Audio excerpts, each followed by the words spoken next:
आप्यायन्तु ममाङ्गानि वाक्प्राणश्चक्षुश्रोत्रमथो बलमिन्द्रियाणि च सर्वाणि सर्वं ब्रह्मोपनिषदं माहं ब्रह्म निराकुर्याम् मा ब्रह्म निराकरोत् निराकरणमस्तु निराकरणं मे अस्तु तदात्मनि निरतेयो उपनिषत्सु धर्मास्ते मयि सन्तु ॐ शान्तिः शान्तिः शान्तिः।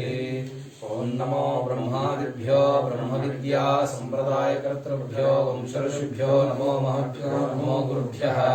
सर्वोपप्लवरहित प्रज्ञानघन प्रत्यगर्तो ब्रह्मैवाहमस्मि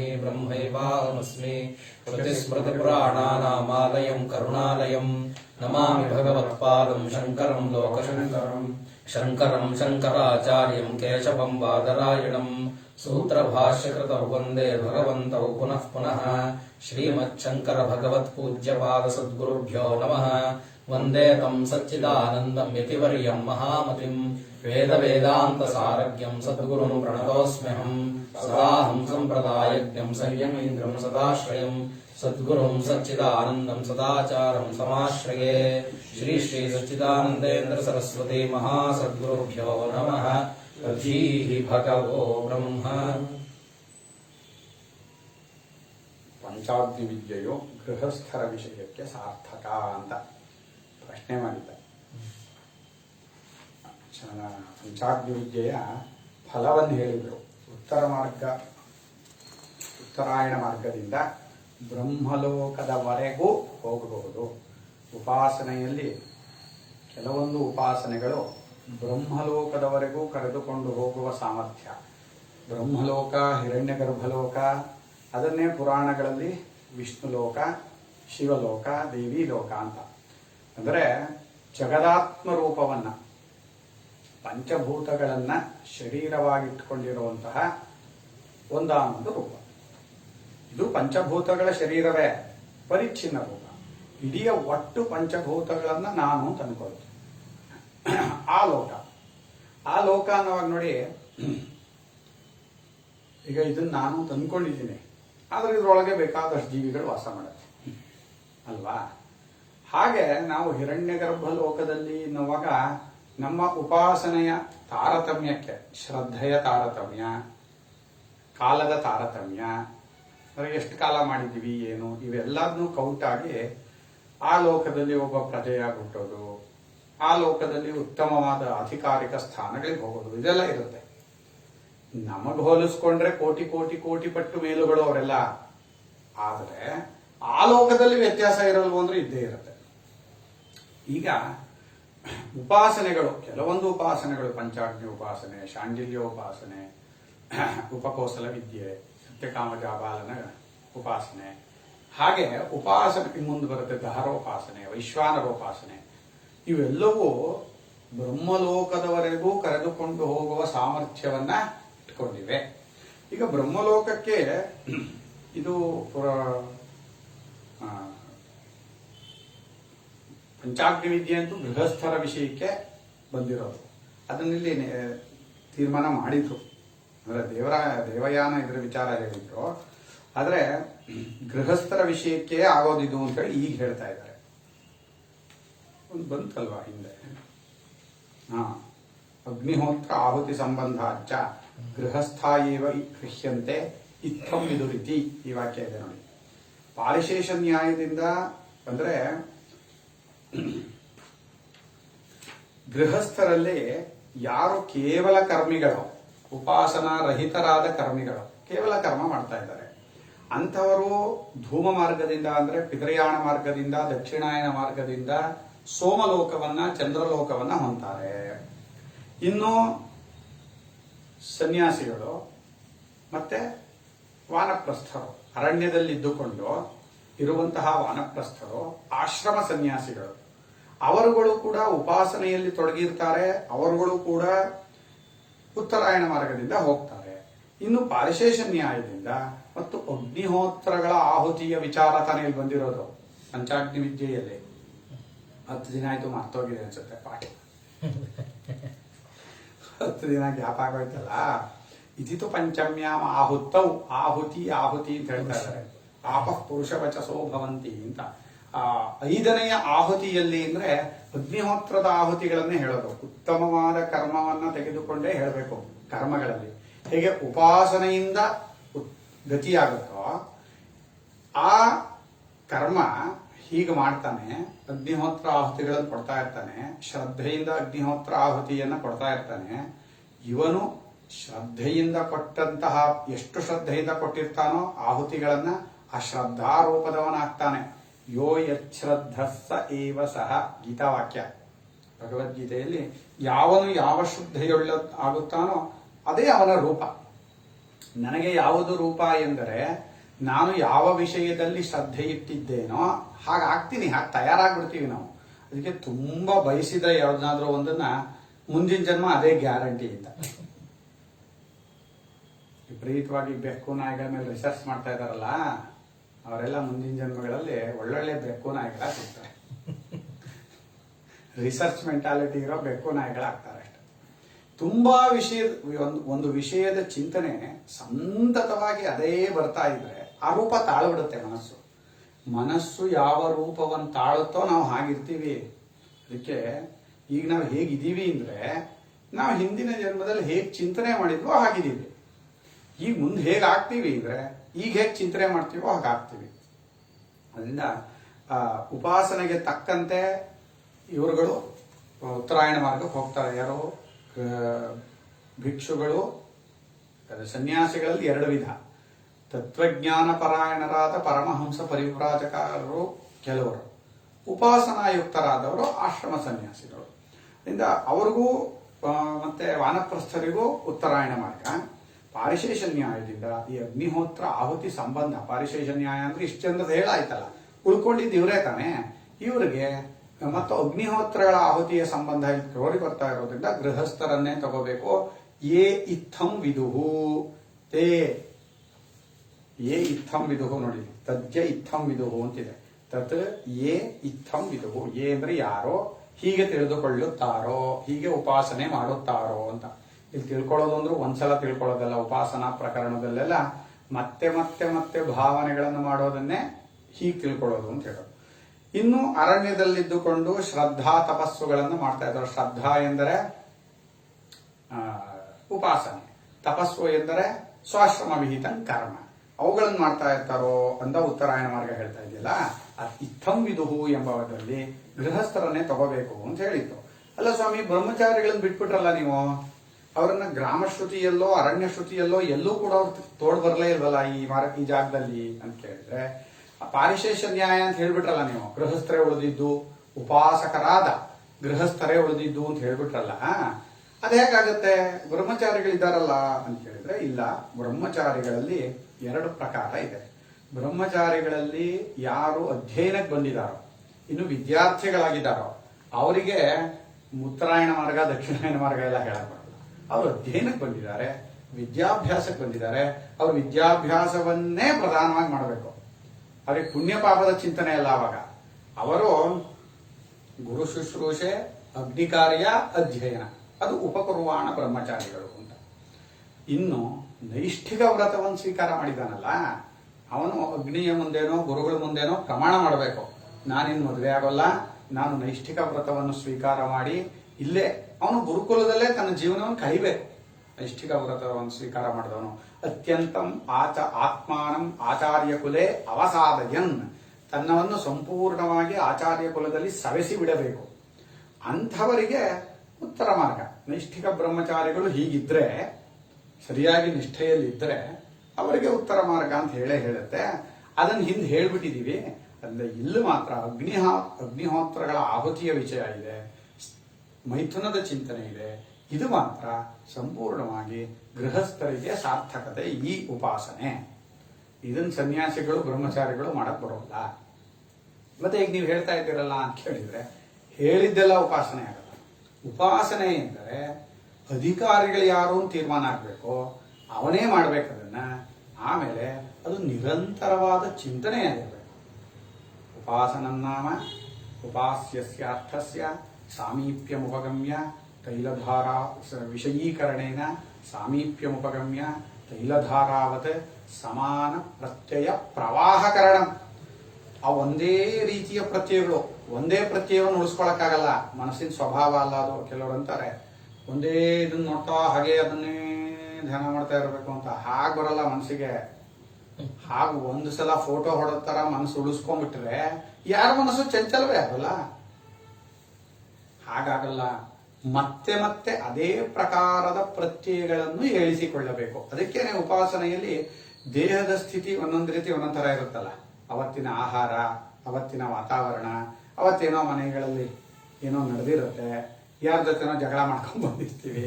ಹೀಗೆಲ್ಲ ಆದಾಗ ಜಪದಲ್ಲಿ ಉಪಾಸನೆಯಲ್ಲಿ ವ್ಯತ್ಯಾಸ ಆಗುತ್ತೆ. ಆ ಪ್ರತ್ಯಯಗಳು ಬರೋಲ್ಲ. ಒಂದೊಂದಿನ ಎಷ್ಟು ಚೆನ್ನಾಗಿ ಜಪ ಆಗುತ್ತೆ ಅಂತಾರೆ, ಒಂದೊಂದಿನ ಏನಾಯ್ತು ಅಂತಲೇ ಗೊತ್ತಾಗಿರೋಲ್ಲ. ಮಾಡಕ್ಕೆ ಮನಸ್ಸು ಬರೋಲ್ಲ ಕೆಲವು ದಿನ ಅಂತೂ. ಯಾಕೆ ಹಾಗತ್ತೆ ಅಂದ್ರೆ ಮನಸ್ಸು ಹಾಗೇನಾದ್ರೂ ಒಂದು ಸಲ ಒಂದು ಪ್ರತ್ಯಯವನ್ನು ಉಳಿಸ್ಕೊಂಡ್ಬಿಟ್ಟಿದ್ರೆ ಯಾರಿಗೂ ಚಂಚಲವೇ ಆಗ್ಬಾರ್ದಾಗಿತ್ತು, ಎಲ್ಲರಿಗೂ ಒಂದೇ ರೀತಿ ಚೆನ್ನಾಗಿ ಆಗ್ಬಿಡ್ಬೇಕಿತ್ತು. ಹಾಗಿಲ್ಲ. ಸಮಾನ ಪ್ರತ್ಯಯ ಪ್ರವಾಹ ಕಾರಣ. ಸಮಾನವಾದ ಪ್ರತ್ಯಯಗಳು. ಮನಸ್ಸಿನ ಸ್ವಭಾವ ಅರ್ಥ ಮಾಡ್ಕೋಬೇಕು. ಮನಸ್ಸು ಎಂದರೆ ಕ್ಷಣ ಕ್ಷಣಕ್ಕೂ ಪ್ರತ್ಯಯಗಳನ್ನು ಏಳಿಸ್ಕೊತಾನೇ ಇರೋದು. ನಾನು ನಿಮ್ಗೆ ಹಿಂದೆ ಹೇಳಿದ್ದೆ, ಕೆರೆ ಎಂದರೆ ನೀರಿನ ಹನಿಗಳ ಗುಂಪದು. ಕೆರೆ ಅಂದ್ರೆ ಒಂದು ವಸ್ತು ಅಲ್ಲಪ್ಪ, ನೀರಿನ ಹನಿ ಹನಿ ಹನಿ ಹನಿಗಳು ಸೇರಿದೆ, ಅದು ನೀನು ಒಂದು ನಿನ್ಗೆ ಅನ್ನಿಸ್ತಾ ಇದೆ ಅಷ್ಟೇನೆ. ಹಾಗೆ ಮನಸ್ಸು ಎಂದರೆ ಎಲ್ಲ ಪ್ರತ್ಯಯಗಳ ಗುಂಪದು. ಗುಂಪಾಗಿ ನೋಡ್ತಾ ಇದೀವಿ ನಾವು. ಮನಸ್ಸು ಯಾವುದು ಅಂತ ಅದಕ್ಕೆ ಹಿಡಿಯಕ್ಕೆ ಆಗ್ತಾ ಇಲ್ಲ. ಮನಸ್ಸು ಇದಮಿತ್ತಂ ಇದೇ ಮನಸ್ಸು ಅಂತ ಅರ್ಥ ಆಗಲ್ಲ. ಯಾವಾಗ ಪ್ರತ್ಯಯಗಳು ಹೇಳುತ್ತೋ, ಯಾವಾಗ ಚಿಂತನೆಗಳು ಹೇಳುತ್ತೋ ಅವಾಗ ಮನಸ್ಸು ಅಂತ ಹೇಳಬೇಕು. ಇಂಥ ಒಂದೇ ರೀತಿಯ ಪ್ರತ್ಯಯಗಳನ್ನು ಏಳಿಸ್ಕೋಬೇಕು. ಹಾಗೆ ಏಳಿಸ್ಕೊಂಡವರಿಗೆಲ್ಲ ಯಾವ ವಿಷಯವಾದ ಪ್ರತ್ಯಯಗಳನ್ನು ಏಳಿಸ್ಕೊಂಡಿರ್ತಾರೋ ಆ ಉಪಾಸನೆ ನಡೆದಿರುತ್ತೆ. ಅದಕ್ಕೆ ತಕ್ಕಂತೆ ಆಯಾಯ ಜನ್ಮಗಳು, ಆಯಾಯ ಜೀವನ ಹಾಗಾಗಿ ತಯಾರಾಗುತ್ತೆ. ಅದಕ್ಕೆ ಪ್ರತ್ಯಯಗಳ ವಿಷಯದಲ್ಲಿ ತುಂಬಾ ಎಚ್ಚರಿಕೆ ಇರಬೇಕು. ಇವತ್ತು ಒಂದಿನ ಇದು ಬಂದ್ರೆ ಏನೂ ಆಗಲ್ಲ, ಇವತ್ತು ಒಂದ್ಸಲ ನೋಡ್ಬಿಟ್ರೆ ಏನೂ ಆಗಲ್ಲ. ಸೀರಿಯಲ್ ನೋಡಿದ್ರೆ ಬುದ್ಧಿ ಕೆಟ್ಟೋಗುತ್ತೆ, ಧಾರಾವಾಹಿಗಳು ನೋಡಿದ್ರೆ ಖಂಡಿತ ಬುದ್ಧಿ ಹಾಳಾಗಿ ಹೋಗುತ್ತೆ. ಹಾಳು ಮಾಡೋದಕ್ಕೆ ಅವ್ರು ತಯಾರು ಮಾಡ್ತಾ ಇರೋದು. ಹಿಂದೂ ಧರ್ಮವನ್ನ ನಾಶ ಮಾಡುವುದಕ್ಕೆ, ಭಾರತೀಯ ಸಂಸ್ಕೃತಿಯನ್ನು ನಾಶ ಮಾಡುವ ಬೇರೆ ಬೇರೆ ಪ್ರಕಾರಗಳು ಅವೆಲ್ಲ. ಇವೆಲ್ಲ ವೆಲ್ ಪ್ಲಾನ್ಡ್. ಇವೆಲ್ಲ ಸುಮ್ಮನೆ ಬಂದಿಲ್ಲ. ಇದು ಹೇಗೆ ಅದಕ್ಕೇನೆ ಆ ಅಲಂಕಾರ ಮಾಡೋದೆಲ್ಲ ಭಾರತೀಯ ಸಂಸ್ಕೃತಿಯಂತೆ ಅಲಂಕಾರ ಮಾಡೋದು. ಆ ಹೆಣ್ಮಕ್ಳಿಗೆ ಅವರು ದೊಡ್ಡ ರೌಡಿಗಳು, ಕೀಡಿಗಳು ತೋರಿಸೋದು. ಏನಾಗ್ಬೇಕು ನಮ್ಮ ಭಾರತೀಯ ಹೆಣ್ಮಕ್ಳ ವಿಷಯದಲ್ಲಿ? ಹೇಗಾಗ್ಬೇಕು ಜನರಿಗೆ? ನೋಡಿದ ತಕ್ಷಣ ಏನೋ ಒಂದು ನೋಡ್ಬೇಕು, ನೋಡಿದ್ರೆ ಡೌಟ್ ಇವ್ರ ಬಗ್ಗೆ ಅಂತ. ನಿಜವಾಗ್ಲೂ ನಮ್ಮ ದೇಶದ ದೊಡ್ಡ ಪಿಡುಗುಗಳು ಇವೆಲ್ಲ, ದೊಡ್ಡ ಪೀಡೆಗಳು. ಅವರುಗಳು ಉಪಯೋಗಿಸ್ಕೊಂಡು ಒಳ್ಳೊಳ್ಳೆ ವಿಷಯಗಳನ್ನು ತೋರಿಸಬಹುದು. ಏನು ನಮ್ಮ ದೇಶದ ಹಣೆ ಬರ ಹೀಗಿದೆ. ಯಾರಿಗೂ ಜನರಿಗೂ ಕೂಡ ತಿಳುವಳಿಕೆ ಇಲ್ಲ. ಜನ ಓದಿದ್ದಾರೆ, ಎಲ್ಲ ಎಜುಕೇಟೆಡ್, ಅವ್ರಿಗೆಲ್ಲ ಹೆಸರು ಅದೇನೆ, ಎಲ್ಲ ಡಿಗ್ರಿಗಳನ್ನ ತಗೊಂಡವ್ರೇನೆ. ತಿಳುವಳಿಕೆ ಮಾತ್ರ ಇಲ್ಲ. ಯಾವುದು ಸತ್ಯ, ಯಾವುದು ಸುಳ್ಳು, ಯಾವುದಕ್ಕೆ ಎಷ್ಟು ಬೆಲೆ ಕೊಡಬೇಕು, ಯಾವುದು ನಮ್ಮನ್ನು ಮೇಲೆ ತಗೊಂಡೋಗುತ್ತೆ. ದೊಡ್ಡವರು ನಾನು ನೋಡಿದ್ದೀನಿ, ಸುಮ್ಮನೆ ಹೇಳ್ತಾ ಇಲ್ಲ, ದೊಡ್ಡ ಎಜುಕೇಟೆಡ್ಸು ಕುತ್ಕೊಂಡು ಸೀರಿಯಲ್ ಸಿನಿಮಾ ನೋಡ್ತಾ ಇರ್ತಾರೆ. ಅದರಲ್ಲೇ ತನ್ನೇರಾಗೋಗ್ಬಿಟ್ಟಿರ್ತಾರೆ ಪಾಪ. ಏನು ಅದರಿಂದ ಮನಸ್ಸಿನ ಚಿಂತನೆಯ ವಿಷಯದಲ್ಲಿ ತುಂಬಾ ಎಚ್ಚರಿಕೆ ಇರಬೇಕು. ನೋಡಿದ್ರು ನಿಮ್ಗದೊಂದು ಒಂದೆರಡು ನಿಮಿಷ ನೋಡಿ ಅಷ್ಟೇ, ಅದ್ರಲ್ಲಿ ಏನು ಹೆಚ್ಚುಗಾರಿಕೆ ಇಲ್ಲ, ಅದೇನು ದೊಡ್ಡ ವಿಷಯನೂ ಅಲ್ಲ, ಸತ್ಯವೂ ಅಲ್ಲ. ಸುಮ್ಮನೆ ಟೈಮ್ ಪಾಸ್ ಕಡ್ಲೆಕಾಯಿ ತರ ನೋಡಿದ್ರು ಪರವಾಗಿಲ್ಲ. ಆದರೆ ನೋಡ್ಲಿಲ್ಲ ಅಂದ್ರೆ ಒಬ್ರು ಆಡ್ತಿದ್ರು ನಮ್ಮ ಊರಲ್ಲಿ. ಅವಾಗ ಇನ್ನು ಈ ಡಿಶ್ಶು ಎಲ್ಲ ಬಂದಿರಲಿಲ್ಲ. ಏನಂದ್ರೆ ಈ ಆಂಟನಾ ಟಿವಿ. ಅವಾಗ ಕೆಲವು ಊರುಗಳಿಗೆ, ನಮ್ದೆಲ್ಲ ಪುಟ್ ಹಳ್ಳಿ. ಆಗ ಒಬ್ರು ನಮ್ಮ ಮನೆಗೆ ಬಂದಿದ್ರು. ನಿಮ್ಮ ಮನೆ ಇದಿಲ್ವಾ? ಅವಾಗ ಒಂದು ಸೀರಿಯಲ್ ಯಾವುದೋ ಒಂದು ಸೀರಿಯಲ್ ನೋಡ್ಬೇಕಿತ್ತಂತ ಅವ್ರ ದಿನ. ಅಯ್ಯೋ ಇನ್ನು 2 ದಿನ ಹೇಗಪ್ಪ ಸೀರಿಯಲ್ ಇಲ್ಲದೆ ಇರೋದು ಅಂತ ಎಷ್ಟು ಒದ್ದಾಡ್ತಿದ್ರು ಅಂದ್ರೆ ಅವರು. ನನ್ಗೆ ಆಶ್ಚರ್ಯ ಆಯ್ತು, ಇಷ್ಟೊಂದು ಒದ್ದಾಡ್ತಾ ಇದ್ದೋ ಬುದ್ಧಿ. ಯಾಕೆಂದ್ರೆ ಸತ್ಯತ್ವ ಬುದ್ಧಿ ಕೊಟ್ಟಿದ್ದೀವಿ. ಯಾವ ಪ್ರತ್ಯಯಗಳನ್ನು ಏಳಿಸ್ಕೋತೀವೋ ಅದಕ್ಕೆ ಸತ್ಯತ್ವ ಬುದ್ಧಿ ಕೊಡ್ತೀವಿ ನಾವು. ವೆರಿ ಡೇಂಜರ್ ಅದು. ಅವೆಲ್ಲವೂ ಕರೆಂಟು, ಒಂದೊಂದಕ್ಕೂ ಶಕ್ತಿ ಇದೆ. ಒಂದೊಂದು ಪ್ರತ್ಯಯವು ಇದಮಿತ್ತಂ ಅಂತ ತೀರ್ಮಾನವಾಗ್ಬಿಟ್ಟು ಹೋಗುತ್ತೆ ಮುಂದಕ್ಕೆ. ಇದinಥದ್ದು ಅಂತ ಮನಸ್ಸಿನಲ್ಲಿ ಒಂದು ರಸ್ತೆ ಹೊಡೆದ್ಬಿಟ್ಟು ಮುಂದಕ್ಕೆ ಹೋಗುತ್ತದು. ಟಸ್ಸೆ ಹೊಡೆದು ಮುಂದಕ್ಕೆ ಹೋದ್ರೆ ಅದು ಸುಳ್ಳು ಅನ್ಸುತ್ತಾ? ಎಷ್ಟು ಡೇಂಜರ್ ಅದು.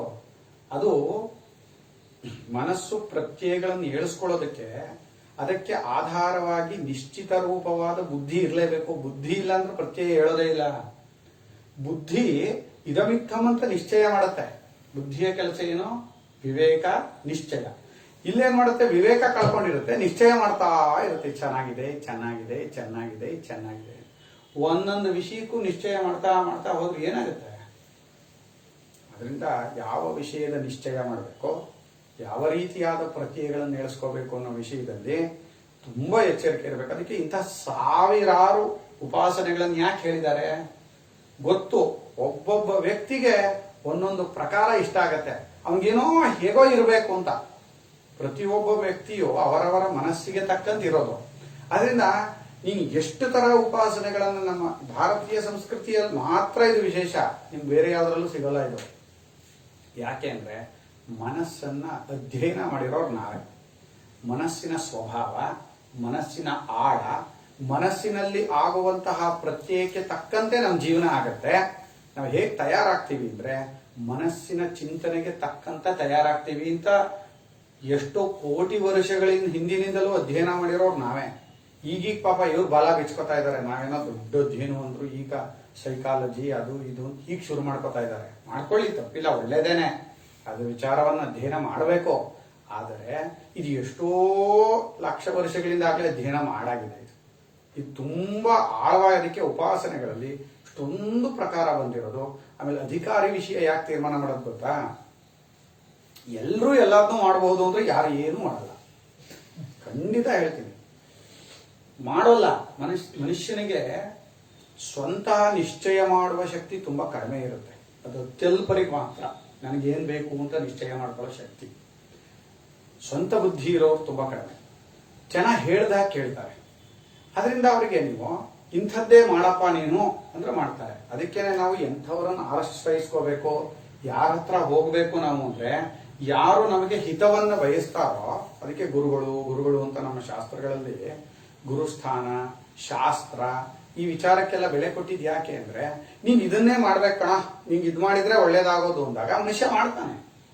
ಅದರಲ್ಲಿ ಆಪ್ಷನ್ಸ್ ಇರುತ್ತೆ, ಅದು ಬೇರೆ ವಿಷಯ. ಉಪಾಸನೆ ಮಾಡ್ಬೇಕು ಕಣ, ನೋಡೋ ಗೃಹಸ್ಥರು ಪಂಚಾಗ್ನಿ ವಿದ್ಯೆ ಉಪಾಸನೆ ಮಾಡಬಹುದು, ವೈಶ್ವಾನರ ಮಾಡಬಹುದು, ಇನ್ನೊಂದು ಮಾಡಬಹುದು. ಇದು ಮೂರಲ್ಲಿ ಯಾವ್ದಾದ್ರು ಒಂದು ಮಾಡೋ ನೀನು. ಸರಿ, ಇದು ಗೃಹಸ್ಥರಿಗೆ ಇರೋದು ಕಣ. ಹೆಂಗ ಗೃಹಸ್ಥರು ಬೇರೆದನ್ನು ಮಾಡಬಹುದು. ಗೃಹಸ್ಥರಾಗಿದ್ದವನು ದಾರೋಪಾಸನೆಯನ್ನು ಮಾಡಬಹುದು, ಗೃಹಸ್ಥನು ಶಿವೋಪಾಸನೆಯನ್ನು ಮಾಡಬಹುದು, ವಿಷ್ಣು ಉಪಾಸನೆಯನ್ನು ಮಾಡಬಹುದು, ದೇವಿಯನ್ನು ಮಾಡಬಹುದು. ಮಾಡಬಾರ್ದು ಅಂತ ಹೇಳ್ತಾ ಇಲ್ಲ. ಆದರೆ ಪಂಚಾಗ್ನಿ ವಿದ್ಯೆಯ ಉಪಾಸನೆ ಮಾಡೋರು ಮಾತ್ರ ಗೃಹಸ್ಥರೇ. ಅದನ್ನ ಬೇರೆಯವ್ರು ಉಪಾಸನೆಯಾಗಿ ಮಾಡಕ್ ಬರೋಲ್ಲ. ಈಗ ನಾವು ಹೇಳ್ತಾ ಇದೀವಿ ಅಂದ್ರೆ ಬರೀ ಉಪಾಸನೆ ಆಗ್ಬಿಡೋಲ್ಲ. ಇದು ಉಪಾಸನೆ ಅಂದ್ರೆ ನೈರಂತರ್ಯತೆ, ದೀರ್ಘಕಾಲತ್ವ, ಆ ಶ್ರದ್ಧೆ, ಅದಕ್ಕೆ ತಕ್ಕಂತಹ ಪ್ರತ್ಯಯಗಳನ್ನು ಮತ್ ಏಳಿಸ್ಕೊತಾ ಇರೋದು. ಬೇರೆ ಪ್ರತ್ಯಯಗಳು ಬಂದು ಅದನ್ನು ತಡೆಯದೇ ಇರೋ ತರ ನೋಡ್ಕೊಳ್ಳೋದು. ಹಾಳು ಮಾಡುತ್ತೆ ಬೇರೆ ಪ್ರತ್ಯಯಗಳು ಬಂದು. ಇದನ್ನು ನೋಡು, ಇದು ಚೆನ್ನಾಗಿದೆಯಲ್ಲ, ಅದು ಚೆನ್ನಾಗಿದೆಯಲ್ಲ ಅನ್ಸುತ್ತೆ. ಚೆನ್ನಾಗಿ ಎಲ್ಲವೂ ಚೆನ್ನಾಗಿದೆ, ಅದನ್ನು ನನ್ಗಿದ್ ಸಾಕು, ಇದರಿಂದಲೇ ನಾನು ಉದ್ಧಾರವಾಗ್ತೀನಿ ಅನ್ನೋ ಒಂದು ನಿಶ್ಚಿತತೆ ನನಗೆ ಬರಬೇಕು. ನಾನು ಊರ್ಧ್ವರೇತಸ್ತ್ವಂ ಚೇತ್ ಇದು ಆಯ್ತಾ? ಊರ್ಧ್ವರೇತಸ್ಕರಾಗಿ ಬಿಟ್ಟರೆ ಉತ್ತರ ಮಾರ್ಗಕ್ಕೆ ಹೋಗಿ ಬಿಡುತ್ತಾರೆ ಅಂತ ಆದ್ರೆ ಅದು ಪುರಾಣ ಮತ್ತು ಸ್ಮೃತಿಗಳ ಪ್ರಾಮಾಣ್ಯತೆಯಿಂದ ನಿಮಗೆ ಗೊತ್ತಾಗುತ್ತೆ ಅಂತ ಇದರಲ್ಲಿ ಹೇಳಿದ್ನಲ್ಲ. ಮನುಸ್ಮೃತಿಯಲ್ಲೆಲ್ಲ ಇದೆ ವಿಚಾರ. ಏನೋ ಇದರಲ್ಲಿ ಎಂಥದ್ದು ಕೊನೆ 2ನೇ ಅಧ್ಯಾಯದ ಕೊನೆಯ ಶ್ಲೋಕಗಳು ಅಲ್ಲೆಲ್ಲ ಬ್ರಹ್ಮಚಾರಿ, ಯಾರು ಬ್ರಹ್ಮಚಾರಿಯೋ ಹೀಗಿದ್ದವನಾಗಿ ಗುರು ಶುಶ್ರೂಷೆಯಲ್ಲಿ ತನ್ಮಯತೆ ಮಾಡಿಕೊಂಡು ನೈಷ್ಠಿಕ ವ್ರತವನ್ನು ಸ್ವೀಕಾರ ಮಾಡ್ತಾನೋ ಅವನು ಇನ್ನು ವಾಪಸ್ ಬರದೇ ಇರುವಂತಹ ಲೋಕಗಳಿಗೆಲ್ಲ ಹೊರಟೋಗ್ತಾನೆ ಅಂತ. ಈ ವಾಪಸ್ ಬರದೇ ಇರೋದು ಲೋಕ ಅನ್ನೋದನ್ನ ಬ್ರಹ್ಮಲೋಕಕ್ಕೆ ಹೇಳೋದು. ಅದು ಕೂಡ ಆಪೇಕ್ಷಿಕ. ಅದನ್ನು ಮುಂದೆ ಹೇಳ್ತಾರೆ. ಪಂಚಾಗ್ನಿ ವಿದ್ಯೆಗೆ ಆಗುವ ಅಮೃತತ್ವವು ಆಪೇಕ್ಷಿಕ. ಉಪಾಸನೆಯಿಂದ ಅಮೃತನಾಗುತ್ತಾನೆ ಅಂತ ಹೇಳಿದಾಗಲೆಲ್ಲ ಅಲ್ಲಿ 2 ಅರ್ಥ ಬರುತ್ತೆ. ಉಪಾಸನೆಯಿಂದ ಚಿತ್ತಶುದ್ಧಿಯನ್ನು ಹೊಂದಿ ತತ್ವಜ್ಞಾನವನ್ನು ಪಡೆದುಕೊಂಡು ಅಮೃತ ಸ್ವರೂಪನಾದ ಪರಮಾತ್ಮನೇ ನಾನು ತಿಳ್ಕೊಳ್ಳೋದು ಒಂದು ವಿಧಾನ. ಇನ್ನೊಂದು ಬ್ರಹ್ಮ ಲೋಕವೇ ಮೊದಲಾದ ಲೋಕಗಳಿಗೆ ಹೋಗ್ತಾನೆ ಅಂದ್ರೆ ಅದು ಆಪೇಕ್ಷಿಕ ಅಮೃತತ್ವ. ನಮಗೆ ಹೋಲಿಸಿಕೊಂಡರೆ ಅವರು ತುಂಬಾ ಕೋಟಿ ಕೋಟಿ ಕೋಟಿ ವರ್ಷಗಳವರೆಗೆ ಬದುಕ್ತಾರೆ, ಶಕ್ತಿ ಸಾಮರ್ಥ್ಯಗಳು ಹೆಚ್ಚಾಗಿರುತ್ತೆ, ಅನುಕೂಲಗಳು ಹೆಚ್ಚಾಗಿರುತ್ತೆ. ಅಲ್ಲಿ ತತ್ವಜ್ಞಾನಕ್ಕೆ ಅವಕಾಶವೂ ಇದೆ, ಹೆಚ್ಚಿನ ಅವಕಾಶ ಇದೆ. ಆದ್ದರಿಂದ ಅಮೃತ ಎಂದರೆ ಸಾವಿಲ್ಲದವನು ಅಂತ. ಆ ಸಾವಿಲ್ಲದವನು ಎಂಬುದನ್ನು ತಿಳ್ಕೋಬೇಕು. ಈಗಲೂ ನನಗೆ ಹುಟ್ಟು ಸಾವು ಇಲ್ಲ, ನಾನು ಸಚ್ಚಿದಾನಂದ ಸ್ವರೂಪನಾದ ಪರಮಾತ್ಮನೇ ಆಗಿದ್ದೀನಿ ಅಂತ. ಅದು ಎಲ್ಲಿ ತಿಳ್ಕೊಳಕ್ಕಾಗುತ್ತೋ, ಹೆಚ್ಚಿನ ಅವಕಾಶವಿದೆಯೋ, ಯಾವ ಶರೀರ ಬಂದರೆ ಅದನ್ನು ತಿಳ್ಕೋಬಹುದೋ ಅದನ್ನು ಅಮೃತ ಅಂತ ಹೇಳ್ತಾರೆ. ಅದು ಅಪೇಕ್ಷಿಕ ಅಮೃತತ್ವವೇ, ಆದರೆ ಮುಖ್ಯಾಮೃತತ್ವಕ್ಕೆ ಅನುಕೂಲ ಮಾಡಿಕೊಡುತ್ತದೆ ಎಂಬ ದೃಷ್ಟಿಯಲ್ಲಿ. ಇನ್ನೊಂದು ಉಪಾಸನೆಯಿಂದ ಚಿತ್ತಶುದ್ಧಿಯಾಗಿ ತತ್ವಜ್ಞಾನವಾಗಿ. ಒಟ್ಟಿನಲ್ಲಿ ಮುಖ್ಯಾಮೃತತ್ವ ಎಂಬುದು ತಿಳುವಳಿಕೆಯಿಂದ ತತ್ವಜ್ಞಾನದಿಂದ ಒದಗೋದೇ ಹೊರತು ಪಡೆಯೋದಲ್ಲ, ಪಡಿಬೇಕಾಗಿಲ್ಲ ಹೊಸದಾಗಿ. ಈಗಲೂ ನಾವು ಅದೇ ಆಗಿದ್ದೀವಿ. ಈಗಲೂ ನಾವು ಪರಮಾತ್ಮನಿಗಿಂತ ಬೇರೆಯಾಗಿಲ್ಲ. ಪರಮಾತ್ಮನಿಗಿಂತ ಬೇರೆಯಾಗಿದ್ದೀನಿ, ನಾನು ಈ ಶರೀರವಾಗಿಬಿಟ್ಟಿದ್ದೀನಿ, ಶರೀರೇಂದ್ರಿಯ ಮನೋಬುದ್ಧಿಗಳೇ ನಾನು, ನನಗಿಂತ ಬೇರೆಯವರೆಲ್ಲ ಇದ್ದಾರೆ ಅಂತ ತಿಳ್ಕೊತಾ ಇರೋದೇ ತಪ್ಪು ತಿಳುವಳಿಕೆ. ಈ ತಪ್ಪು ತಿಳುವಳಿಕೆಯನ್ನು ಕಳ್ಕೊಳ್ಳೋದು, ತತ್ವಜ್ಞಾನವನ್ನು ಪಡ್ಕೊಳ್ಳೋದೇ ಮುಖ್ಯ ಅಮೃತತ್ವ. ಅದಕ್ಕೆ ಯಾವ ಯಾವುದು ಅನುಕೂಲ ಮಾಡಿಕೊಡುತ್ತೋ ಅದೆಲ್ಲವನ್ನೂ ಅಮೃತ ಅಂತ ಹೇಳ್ಬೋದು. ಅದರಲ್ಲಿ ಬುದ್ಧಿಶಕ್ತಿಯ ಸಾಮರ್ಥ್ಯ, ದೈಹಿಕ ಸಾಮರ್ಥ್ಯ, ಕಾಲದ ಹೆಚ್ಚುಗಾರಿಕೆ ಇದೆಲ್ಲವನ್ನು ಇಟ್ಕೊಂಡು ಅಪೇಕ್ಷಿಕ ಅಮೃತತ್ವಗಳನ್ನು ಹೇಳ್ತಾರೆ. ಉತ್ತರ ಮಾರ್ಗವನ್ನ ಪಡೆಯುವುದಕ್ಕೆ, ಉತ್ತರಾಯಣ ಮಾರ್ಗದಲ್ಲಿ ಹೋಗಿ ಬ್ರಹ್ಮಲೋಕವನ್ನು ಪಡೆಯುವುದಕ್ಕೆ ಊರ್ಧ್ವರೇತಸ್ಕರು, ಬ್ರಹ್ಮಚಾರಿಗಳು ಇಂಥವ್ರಿಗೆ ಆಗತ್ತೆ ಅಂತ ನೀವು ಹೇಳ್ಬಿಟ್ರೆ, ಹೀಗೆ ತಿಳಿದುಕೊಂಡಂತಹ ಗೃಹಸ್ಥರು, ಅಥವಾ ಹೀಗೆ ಗೃಹಸ್ಥರು ಅಂತ ಅವನು ಪೂರ್ವ ಪಕ್ಷಿ ಹೇಳ್ತಾ ಇಲ್ಲ, ಹೀಗೆ ತಿಳಿದುಕೊಂಡವರು ಅಂತ ಹೇಳಿ ಉಪಾಸನೆ ವ್ಯರ್ಥವಾಯ್ತಲ್ಲ ಅಂದ್ರೆ ಉಪಾಸನೆ ಏನು ವ್ಯರ್ಥವಾಗಿಲ್ಲಪ್ಪ, ಅದು ಗೃಹಸ್ಥರ ವಿಷಯಕ್ಕೆ ಸಾರ್ಥಕವಾಗಿದೆ. ಯಾರು ಗೃಹಸ್ಥರು ಹೀಗೆ ತಿಳ್ಕೊಂಡಿಲ್ವೋ ಅವರು ಸ್ವಭಾವದಿಂದಲೇ ಕರ್ಮಗಳನ್ನು ಮಾಡಿದ್ರೆ, ಸಾಮಾನ್ಯವಾದ ಶಾಸ್ತ್ರೋಕ್ತ ಕರ್ಮಗಳನ್ನ ಕೇವಲವಾಗಿ ಉಪಾಸನಾ ರಹಿತವಾಗಿ ಕರ್ಮವನ್ನು ಮಾಡಿದ್ರೆ ದಕ್ಷಿಣಾಯನ ಮಾರ್ಗಕ್ಕೆ ಹೋಗ್ತಾರೆ. ಇನ್ನು ಯಾರು ಹೀಗೆ ತಿಳ್ಕೊತಾರೋ, ಅಥವಾ ಬೇರೆಯ ಸಗುಣ ಬ್ರಹ್ಮವಿದ್ಯೆ, ನಾವಿದೊಂದನ್ನೇ ಉಪಾಸನೆ ಮಾಡಿ ಮಾತ್ರ ಹೇಳಲ್ಲ, ಯೇ ಇತ್ತಂ ವಿದುಹೋ ಸಗುಣಂ ವಾ ಅನ್ಯದ್ ಬ್ರಹ್ಮವಿದುಹೋ. ಸಗುಣ ಬ್ರಹ್ಮೋಪಾಸನೆ, ನಿರ್ಗುಣ ಬ್ರಹ್ಮೋಪಾಸನೆ ಅಂತ. ನಿರ್ಗುಣ ಬ್ರಹ್ಮದ ಉಪಾಸನೆ ಅನ್ನೋದು ನಿರ್ಗುಣ ಬ್ರಹ್ಮವನ್ನು ತಿಳ್ಕೊಳ್ಳೋದು ಅಂತ. ನಿರ್ಗುಣ ಬ್ರಹ್ಮವನ್ನೇ ಒಂದಾನೊಂದು ನಾಮ ರೂಪಗಳಲ್ಲಿ ನೋಡಿದಾಗ ಅದಕ್ಕೆ ಸಗುಣ ಬ್ರಹ್ಮ ಅಂತ ಹೆಸರು. ಎರಡಿಲ್ಲ, ನಿರ್ಗುಣ ಬ್ರಹ್ಮ ಅಂತಂದು ಸಗುಣ ಬ್ರಹ್ಮ ಅಂತಂದು ಎರಡು ಬ್ರಹ್ಮಗಳಿಲ್ಲ.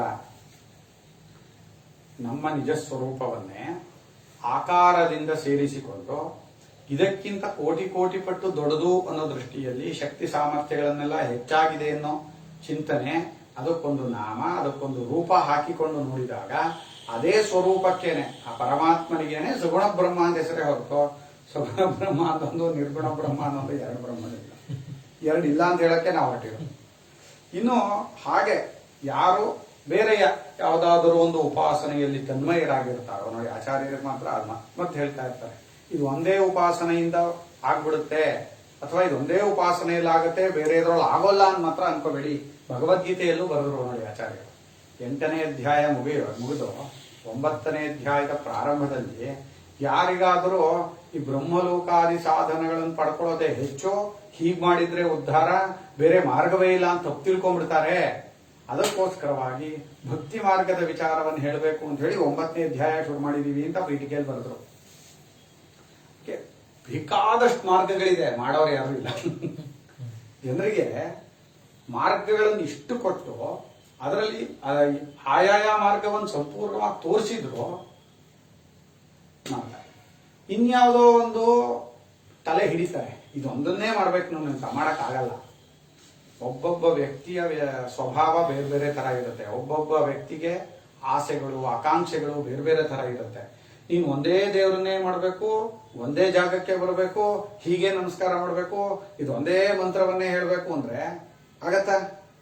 ತಲೆ ಕೆಟ್ಟೇ ಹೋಗುತ್ತದೆ. ತಲೆ ಹಿಡಿದು ಮಾಡಿಸೋಂಥದ್ದಲ್ಲ ಇದು. ನಿನಗೆ ಅವಕಾಶ ಸ್ವಾತಂತ್ರ್ಯವೂ ಇರಬೇಕು, ಆದರೆ ನೀನು ಈ ಮಾರ್ಗ ಬಿಟ್ಟು ಹೋಗಬಾರ್ದು, ಹಾಗಿರ್ಬೇಕು. ಅದಕ್ಕೆ ಇಷ್ಟೊಂದು ಚಿಂತನೆ. ಅದರಿಂದ ಅಂಥವರ ಎಲ್ಲರಿಗೂ ಕೂಡ ಈ ಪಂಚಾಗ್ನಿ ವಿದ್ಯೆ ಅಥವಾ ಸಗುಣವಾದ ಬ್ರಹ್ಮವನ್ನ ಉಪಾಸನೆ ಮಾಡುವ ಬೇರೆ ಬೇರೆ ಉಪಾಸನೆ ಎಲ್ಲದಕ್ಕೂ ಅವ್ರಿಗೇನಾದ್ರೂ ನೀವು ಶವಕರ್ಮವನ್ನ, ಅಂತ್ಯಕರ್ಮವನ್ನ, ಅಂತ್ಯೇಷ್ಟಿಯನ್ನ, ದಶಾಹ ಕೃತ್ಯವನ್ನ ಮಾಡಿದ್ರಿ ಅಥವಾ ಬಿಟ್ರಿ, ಅವ್ರನ್ನ ಸರಿಯಾಗಿ ಅವ್ರಿಗೆ ಸಂಸ್ಕಾರವೇ ಆಗಲಿಲ್ಲ ಅಂತ ಇಟ್ಕೋ. ಆದ್ರೂ ಅವರು ತಮ್ಮ ತಮ್ಮ ಕರ್ಮದಿಂದ ಅವ್ರು ಉದ್ಧಾರವಾಗಿ ಹೋಗ್ತಾರೆ. ಕರ್ಮಣ ನಿರ್ದಿಷ್ಟಂ ಲೋಕಂ ಪ್ರತಿ ಸಗಚ್ಚತಿ ಅಂತ ಇಲ್ಲಿ ಬರೆದ್ರು ಆಚಾರ್ಯರು.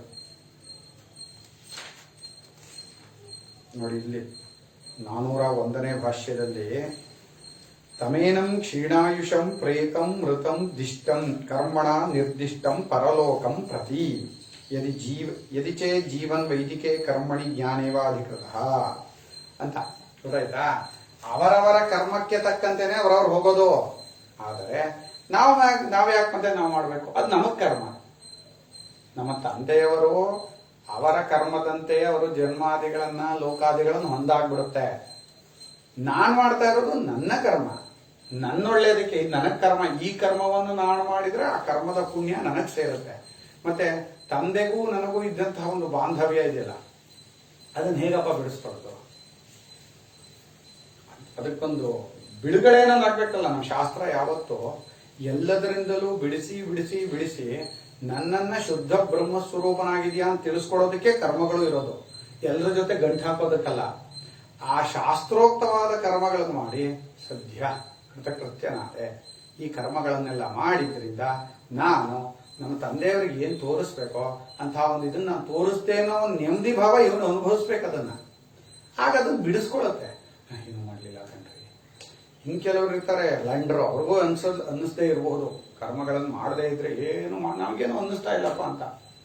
ಇನ್ನೇನೋ ಮಾಡ್ತಾ ಇರ್ತೀಯ ನೀನು, ಬೇರೆ ಕರ್ಮದಲ್ಲಿ, ಲೌಕಿಕ ಕರ್ಮದಲ್ಲಿ ಸಿಗಾಕೊಂಡಿರ್ತೀಯ ನೀನು ಅಲ್ವಾ. ನಾನು ಶಾಸ್ತ್ರೋಕ್ತವಾದ ಕರ್ಮಗಳನ್ನು ಬಿಟ್ಟು ಮಾತ್ರಕ್ಕೆ ಅವ್ರಿಗೆ ಜ್ಞಾನಿಗಳ ಲೌಕಿಕ ಕರ್ಮದಲ್ಲಿ ಸಿಗಾಕೊಂಡಿರ್ತಾರೆ. ಅಲ್ಲಿ ಅವರಿಗೆ ಯಾವ್ದ್ರಲ್ಲೋ ಅಟ್ಯಾಚ್ಮೆಂಟ್ ಇರುತ್ತೆ. ಒಂದು ಕಾರಲ್ಲೋ, ಒಂದು ಬೈಕಲ್ಲೋ, ಇನ್ಯಾವ್ದ್ರಲ್ಲೋ ಸಿಗಾಕೋತಾರೆ. ಅವ್ರಿಗೆ ತಂದೆ ತಾಯಿಗಳ ಬಗ್ಗೆ ಭಾವನೆ ಇಲ್ಲದೆ ಇರ್ಬೋದು, ಕರ್ಮದ ಬಗ್ಗೆ ಭಾವನೆ ಇಲ್ಲದೆ ಇರ್ಬೋದು, ಇನ್ಯಾವುದೋ ವಿಷಯಕ್ಕೆ ಸಿಗಾಕೋತಾರ ಸಣ್ಣ ಸಣ್ಣ ವಿಚಾರಕ್ಕೆ. ಅದರಿಂದ ಅವರಿಗೆ ನೀವು ಕರ್ಮವನ್ನು ಮಾಡಿ ಬಿಡಿ, ಅವರು ಮಾತ್ರ ಅವರ ಕರ್ಮಕ್ಕೆ ತಕ್ಕಂತ ಹೋಗ್ತಾರೆ. ಉಪಾಸಕರಾದ್ರೆ ಅವರು ಉತ್ತರಾಯಣ ಮಾರ್ಗದಲ್ಲಿ ಹೋಗ್ತಾರೆ ಅಂತ ಹೇಳಿತ್ತು. ನನು ಊರ್ಧ್ವರೇತಸಾಂ ಗೃಹಸ್ಥಾನಾಂಚ ಸಮಾನ ಆಶ್ರಮಿತ್ವೇ ಊರ್ಧ್ವರೇತಸಾಮೇವ ಉತ್ತರೇಣ ಪಥಾಗಮನಂ ನ ಗೃಹಸ್ಥಾನಾಮಿತಿ ನ ಯುಕ್ತಂ ಅಗ್ನಿಹೋತ್ರಾದಿ ವೈದಿಕ ಕರ್ಮ ಬಾಹುಲ್ಯೇ ಚ ಸತಿ. ಅಲ್ಲ ಸ್ವಾಮಿ, ಸಾಮಾನ್ಯ ಗೃಹಸ್ಥರ ವಿಚಾರ ತಗೋತಾ ಇರೋದು. ಉಪಾಸಕರಾದ ಗೃಹಸ್ಥರಿಗೆ ಉತ್ತರಾಯಣ ಮಾರ್ಗ ಬಂದ್ಬಿಡುತ್ತೆ. ಈಗ ನೀವು ಸಾಮಾನ್ಯ ಗೃಹಸ್ಥರು ಅಂತ ಹೇಳಿದ್ರಲ್ಲ ನೀವು, ಅಂದರೆ ಅಗ್ನಿಹೋತ್ರಾದಿ ಕರ್ಮಗಳನ್ನು ಮಾಡ್ತಾ ಇದಾರೆ. ಅವರು ಶಾಸ್ತ್ರೋಕ್ತವಾದ ಕರ್ಮದಲ್ಲಿ ತೊಡಗಿದ್ದಾರೆ. ಆದ್ರೆ ಅವರು ಕೇವಲ ಕರ್ಮ ಮಾಡಿದ್ರಿಂದ ಅವ್ರಿಗೆ ದಕ್ಷಿಣಾಯನ ಮಾರ್ಗ ಅಂತ ನೀವು ಹೇಳ್ಬಿಟ್ರಲ್ಲ. ಈ ಊರ್ಧ್ವರೇತಸ್ಕರ ಇದಾರಲ್ಲ ಬ್ರಹ್ಮಚಾರಿಗಳು ಮತ್ತೆ ಗೃಹಸ್ಥರು, ಅವರು ಸಮಾನ ಆಶ್ರಮಿತ್ವ ಅಂತ ಯಾಕೆ ಹೇಳಿದ್ರು? ಆಶ್ರಮ ಎಂಬುದು ಸಮಾನ.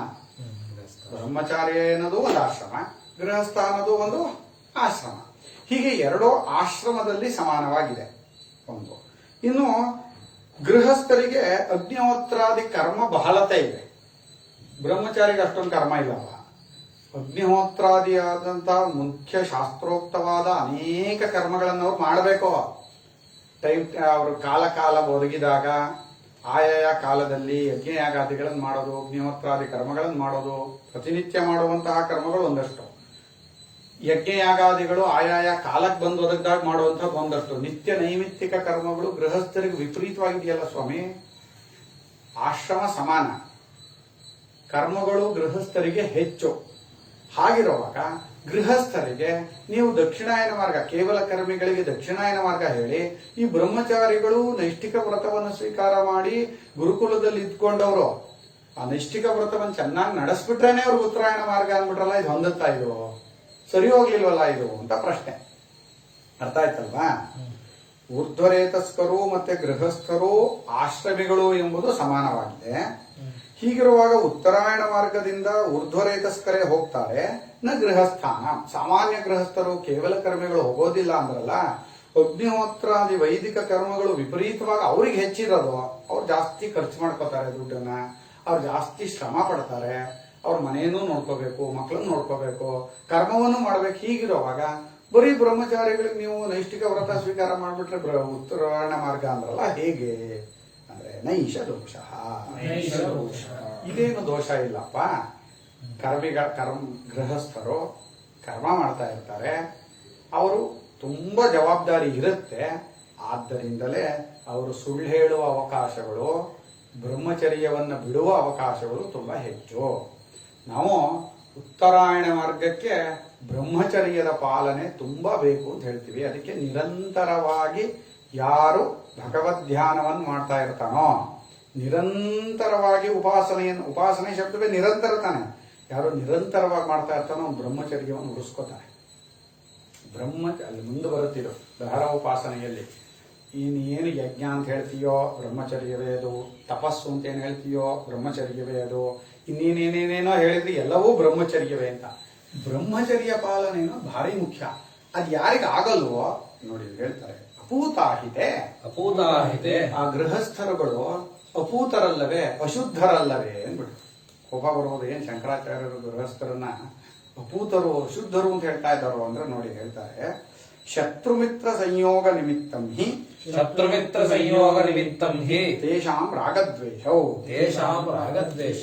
ತಥಾ ಧರ್ಮಾಧರ್ಮೌ ಹಿಂಸಾನುಗ್ರಹ ನಿಮಿತ್ತೌ ಶತ್ರು ಮತ್ತು ಮಿತ್ರರ ಸಂಯೋಗದಿಂದ ಅವರಿಗೆ ಅವ್ರು ಸೇರ್ಕೊತಾನೆ ಇರ್ತಾರೆ. ಇವರು ನನಗೆ ಶತ್ರುಗಳು, ಇವರು ನನಗೆ ಮಿತ್ರರು ಅಂತ ಹೇಳಿ ಗೃಹಸ್ಥನಾದವನು ತನ್ನ ಮನೆಯನ್ನ ಮಕ್ಕಳನ್ನ ಇದನ್ನು ಕಾಪಾಡಿಕೊಳ್ಳೋದಕ್ಕೋಸ್ಕರವಾಗಿ ಅವನು ಶತ್ರುಗಳಿಂದ ದೂರ ಹೋಗುವುದು, ಮಿತ್ರರ ಬಳಿ ಸಾರುವುದು ಮಾಡ್ಲೇಬೇಕು. ಈ ವ್ಯತ್ಯಾಸವನ್ನು ಅವನು ಯಾವಾಗ್ಲೂ ಮನಸ್ಸಿನಲ್ಲಿ ಹೇಳಿಸ್ಕೊತಾ ಇರ್ಬೇಕು ತಾನೆ. ಬುದ್ಧಿ ಹಾಳಾಗಲ್ವಾ?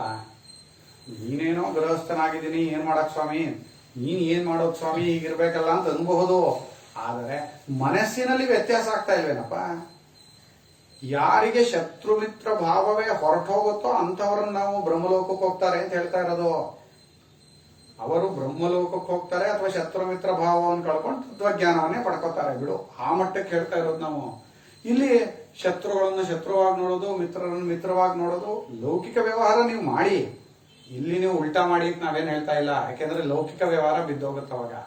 ಆದರೆ ಹಾಗೆ ಮಾಡಿದ ಮಾತ್ರಕ್ಕೆ ಇದೇ ಗ್ರೇಟು ಅಂತ ಅನ್ಕೊಳಕ್ ಆಗ್ಬಿಡುತ್ತಾ? ಶತ್ರು ಮಿತ್ರರ ಸಂಯೋಗ ನಿಮಿತ್ತವಾಗಿ ಅವರಿಗೆ ರಾಗದ್ವೇಷಗಳು ಎದ್ಗೋತಾನೆ ಇರುತ್ತೆ. ಇಷ್ಟ ವಿಷಯದಲ್ಲಿ ರಾಗ, ಅನಿಷ್ಟ ವಿಷಯದಲ್ಲಿ ದ್ವೇಷ ಮತ್ ಬರ್ತಾನೆ ಇರುತ್ತೆ. ಅದೇ ಬ್ರಹ್ಮಚಾರಿಗಳು, ಆಶ್ರಮವಾಸಿಗಳು, ಸನ್ಯಾಸಿಗಳಿಗೆ ಅಷ್ಟು ಅವಕಾಶ ಇಲ್ಲ. ಅವರಲ್ಲೂ ಇದಾರಲ್ರಿ ಕೆಲವರು, ಅವ್ರು ಸನ್ಯಾಸಿಗಳಲ್ಲ. ಅದರಲ್ಲಿ ಏನ್ ಭಯನೇನು?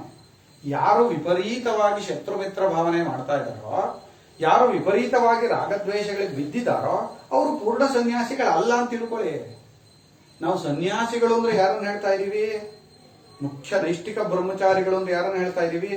ರಾಗದ್ವೇಷಗಳನ್ನ ಕಳೆದುಕೊಂಡವ್ರನ್ನೇ ಹೇಳ್ತಾ ಇದೀವಿ, ಅಥವಾ ರಾಗದ್ವೇಷವನ್ನ ಕಳೆದುಕೊಳ್ಳುವುದಕ್ಕೆ ಸಾಧನೆ ಮಾಡ್ತಾ ಇರೋರು ಅಂತ ಹೇಳ್ತಾ ಇದೀವಿ. ನೀವು ಸನ್ಯಾಸಿ ಪಟ್ಟ ಕೊಟ್ಟು ಅವರು ಬಟ್ಟೆ ಹಾಕೊಂಡು ಕೂತ್ಕೊಂಡ ತಕ್ಷಣ ಅವರು ಹಾಗೆ ಹೋಯ್ತು, ಅವ್ರು ಗೆದ್ರು ನೀವೇ ಯಾಕೆ ಅನ್ಕೋತೀರಿ? ಅದು ಅನ್ಕೋಬೇಡಿ, ಸಾಧನೆ ಮಾಡ್ತಾ ಇದಾರೆ ಅಂತ ಅನ್ಕೊಳ್ಳಿ.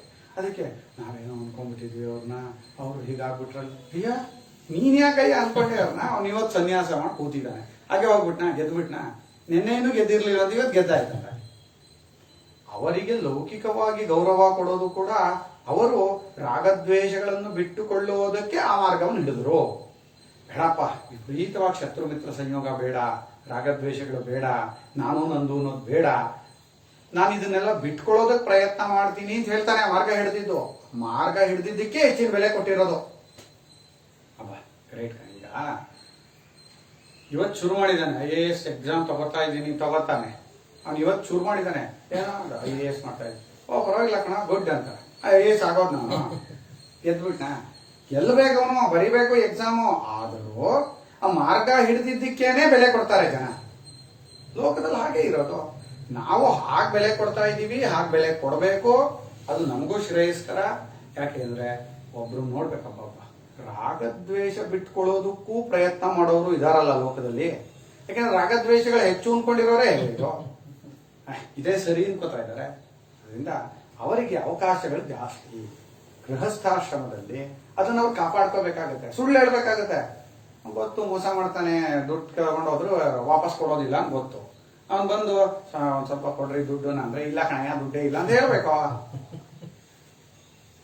ಅಲ್ವಾ? ಅಲ್ಲ, ಈ ವ್ಯವಹಾರ ಬೇರೆ. ನೀವು ವ್ಯವಹಾರ ಮಾಡ್ತಾ ಇರೋದು ಮಾತ್ರ ಅದೇ ಸತ್ಯ, ಅದೇ ಸರಿ ಅಂತ ಮಾತ್ರ ನೀವು ಅನ್ಕೋಬೇಡಿ. ಅಲ್ಲಿರೋ ಹೌದು ಈ ತೊಂದರೆಗಳು ಇಲ್ಲಿದೆ, ಇಂತಹ ಅಪಚಾರಗಳನ್ನ ಇಲ್ಲಿ ಮಾಡ್ಬೇಕಾಗತ್ತೆ, ಹೀಗೆ ಮಾಡ್ತಾ ಇರೋದ್ರಿಂದ ಇಷ್ಟು ಇದು ಸಂಪೂರ್ಣತೆ ಇಲ್ಲ ಇದರಲ್ಲಿ ಅನ್ನೋದು ಅರ್ಥ ಮಾಡ್ಕೋಬೇಕು ನಾವು. ಧರ್ಮಗಳು ಬಂದೇ ಬರುತ್ತೆ. ಹಿಂಸಾ ಅನುಗ್ರಹ ನಿಮಿತ್ತ. ಹೇಗೆ ಧರ್ಮಗಳು ಬರುತ್ತೆ ಅಂದ್ರೆ ಹಿಂಸೆ ಮಾಡೋದು, ಒಳ್ಳೇದ್ ಮಾಡೋದು. ಹಿಂಸೆ ಮಾಡ್ಲೇಬೇಕಾಗತ್ತೆ. ಗೃಹಸ್ಥ, ಸನ್ಯಾಸಿ, ಬ್ರಹ್ಮಚಾರಿ ಅವರೇನು ಅಡಿಗೆ ಮಾಡ್ಕೋಬೇಕಾಗಿಲ್ಲ, ಅವರು ಎಲ್ಲ ಹೋಗಿ ಭಿಕ್ಷೆ ತಗೋತಾರೆ. ಈಗ ಗೃಹಸ್ಥರು ಸನ್ಯಾಸಿಗಳಿಗೆ ಬ್ರಹ್ಮಚಾರಿಗಳಿಗೆ ಭಿಕ್ಷೆ ಕೊಡೋದು ಗೃಹಸ್ಥರೇ. ಆದ್ರೆ ಆ ಕರ್ಮ ಮಾಡುವಾಗ ಈಗ ಅಡಿಗೆ ಮಾಡೋದು ಅಂದ್ರೆ ಹಿಂಸೆ ಆಗಲ್ಲ. ಕಾಳುಗಳನ್ನ ಚೆನ್ನಾಗಿ ಬೇಯಿಸಿ ಪ್ರೋಟೀನ್ ಹೊಡಿತೀವಲ್ಲಪ್ಪ, ಏನದು ಜೀವಗಳಲ್ವಾ? ಕುಟ್ಟಣಿ, ಚೋಷಣಿ, ಪಿಲ್ಲಿ, ಉದಕುಂಭೀಚ ಮಾರ್ಜನಿ. ಕುಟ್ಟಣಿ, ಪೇಷಣಿ, ಚುಲ್ಲಿ, ಉದಕುಂಭೀಚ ಮಾರ್ಜನಿ. ಪಂಚಸೂನಾ ಗೃಹಸ್ಥಸ್ಯ ತಾಭಿಸ್ವರ್ಗ ನಗಚ್ಚತಿ. ಈ 5 ಮನೆಯಲ್ಲಿ ನಡೀತಾನೆ ಇರುತ್ತೆ. ಕಸ ಗುಡಿಸೋದು, ಒರೆಸೋದು, ಆಮೇಲೆ ಇದು ಎಂಥದ್ದು ಕುಟ್ಟೋದು, ಅರಿಯೋದು, ಬೇಯಿಸೋದು. ಇವುಗಳಲ್ಲಿ ಜೀವಿಗಳ ಸಾವು ಅನ್ನೋದು ಹಿಂಸೆ ಅನ್ನೋದು ಆಗ್ತಾ ಇರುತ್ತೆ. ಅದಕ್ಕೋಸ್ಕರವಾಗಿ ಅವನು ಪಂಚಕರ್ಮಗಳನ್ನು ಮಾಡಬೇಕು. ಉಪಾಸನ, ವೈಶ್ವದೇವ, ಪೂಜಾದಿಗಳು. ಅದಕ್ಕೆ ನಾವು ಯಾಕೆ ಅನ್ನವನ್ನ ಬೇಯಿಸಿ ಅದನ್ನ ನೀನೇ ತಿಂದ್ರೆ ಪಾಪವನ್ನು ತಿಂದ ಹಾಗೆ. ಯಾಕೆ ಪಾಪ ಮಾಡಿದೀಯಾ, ಅಲ್ಲಿ ಜೀವಿಗಳನ್ನು ಹತ್ಯೆ ಮಾಡಿದೀಯಾ, ಅದನ್ನೇ ತಿಂತೀಯ ನೀನು. ಅದನ್ನ ಭಗವಂತನಿಗೆ ನೈವೇದ್ಯ ಅಂತ ತೋರಿಸಿ ಅದನ್ನ ಭಗವಂತನ ಪ್ರಸಾದ ಅಂತ ಸ್ವೀಕಾರ ಮಾಡಿದಾಗ ನಿನಗೆ ಪ್ರಸಾದ ಸ್ವೀಕಾರ ಮಾಡ್ತಾ ಇದೀಯ ನೀನು. ಇಲ್ಲಿ ತಿಂದ್ರೆ ಭೋಗಕ್ಕಾಗಿ ತಿಂದ್ರೆ ಪಾಪವನ್ನು ಸ್ವೀಕಾರ ಮಾಡ್ತಾ ಇದೀನಿ. ಈ ಭಾವನೆಗಳೆಲ್ಲ ಇಟ್ಟಿದ್ಯಾಕೆ? ಹಿಂಸೆ ನಡೆಯುತ್ತೆ, ಏನೂ ಮಾಡಕ್ಕಾಗಲ್ಲ. ಬದುಕೋರೆಲ್ಲರೂ ಜೀವೋ ಜೀವಸ್ಯ ಜೀವನ. ಒಂದು ಜೀವವೇ ಇನ್ನೊಂದು ಜೀವಕ್ಕೆ ಬದುಕೋದಕ್ಕೆ ಅವಕಾಶ ಕೊಡೋದು ಅಲ್ವಾ? ಹೀಗಿರುವಾಗ ಅಲ್ಲಿ ತಪ್ಪು ನಡೀತಾ ಇದೆ, ಆದ್ರೂ ಬದುಕೋದಕ್ಕೆ ಹೀಗೆ ಮಾಡ್ಲೇಬೇಕಾಗತ್ತೆ. ಅದನ್ನ ಕಳ್ಕೊಳ್ಳೋ ಬಗ್ಗೆ ಹೇಗೆ ಏನೋ ಚಿಂತನೆ ಮಾಡ್ಬೇಕಪ್ಪ. ನಾವು ಮಾಡ್ತಾ ಇರೋದೇ ಸರಿ ಬಿಟ್ರೆ ಅಪೂತಾಹಿತೆ, ಅವರು ಅಪೂತರಾಗ್ತಾರೆ, ಶುದ್ಧರಾಗ್ತಾರೆ. ಶಾಸ್ತ್ರವು ಅದಕ್ಕೆ ಇಷ್ಟೊಂದು ಕರ್ಮಗಳನ್ನ ಇಟ್ಟಿದ್ಯಾಕೆ ಅಂದ್ರೆ ನಾವು ತಪ್ಪು ಮಾಡ್ತಾ ಇದೀವಿ. ತಪ್ಪು ಮಾಡೋದನ್ನ ಕಳ್ಕೊಳ್ಳೋದಕ್ಕೆ ಶಾಸ್ತ್ರವೇ ತೋರಿಸಿದ ಮಾರ್ಗಗಳು ಇವೆಲ್ಲ. ಇವತ್ತು ಇದರಲ್ಲಿ ಬಂತು ನೋಡಿ, ಮನುಸ್ಮೃತಿಯಲ್ಲಿ ಬ್ರಹ್ಮಚಾರಿಯು ಭಿಕ್ಷೆ ಕೇಳುವಾಗ ಕೊಡು ಮನುಸ್ಮೃತಿ ಕೊಡು. ಎಂಥವ್ರ ಮನೆಯಲ್ಲಿ ಭಿಕ್ಷೆ ಕೇಳಬೇಕು ಅಂದ್ರೆ ಯಾರ ಮನೆಯಲ್ಲಿ ಶಾಸ್ತ್ರೋಕ್ತವಾದ ಅನುಷ್ಠಾನಗಳು ಚೆನ್ನಾಗಿ ನಡೀತಾ ಇದೆಯೋ ಅಲ್ವಾ?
ಇಲ್ಲಿ ವೇದಯಜ್ಞೈರಹೀನಾನಾಂ ಪ್ರಶಸ್ತಾನಾಂ ಸ್ವಕರ್ಮಸು ಬ್ರಹ್ಮಚಾರ್ಯಾಹರೇದ್ಭೈಕ್ಷಂ ಗೃಹೇಭ್ಯ ಪ್ರಯತೋನ್ವಹಂ.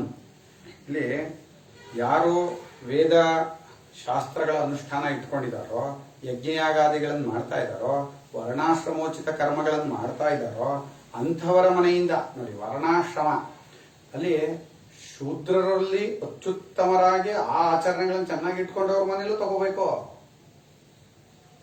ಬ್ರಾಹ್ಮಣರ ಮನೇಲೂ ತಗೊಳಕ್ ಬರಲ್ಲ. ಅವನೇನು ಹೆಚ್ಚು ಕರ್ಮ, ಅವರವರ ವರ್ಣ ಮತ್ತು ಆಶ್ರಮದ ಕರ್ಮವನ್ನು ಸರಿಯಾಗಿ ಮಾಡ್ತಾ ಇದ್ದಾರ ನೋಡ್ಬೇಕು. ಅಂತಹ ಮನೆಗಳಿಂದ ನೀನು ಬ್ರಹ್ಮಚಾರಿ ಎನ್ನುವಾಗ ಬ್ರಹ್ಮಚಾರಿಗೆ ನಿಯಮ ಆದ್ಮೇಲೆ ಸನ್ಯಾಸಿಗೂ ಅದೇ ನಿಯಮ. ಅಂಥವರ ಮನೆಯಿಂದ ಭಿಕ್ಷೆಯನ್ನು ಸ್ವೀಕಾರ ಮಾಡಿಕೊಂಡು ಬಾ ಅಂತ ಹೇಳುತ್ತೆ. ಅಂದ್ರೆ ಯಾಕೆ ಹಾಗೆ ಹೇಳ್ತು?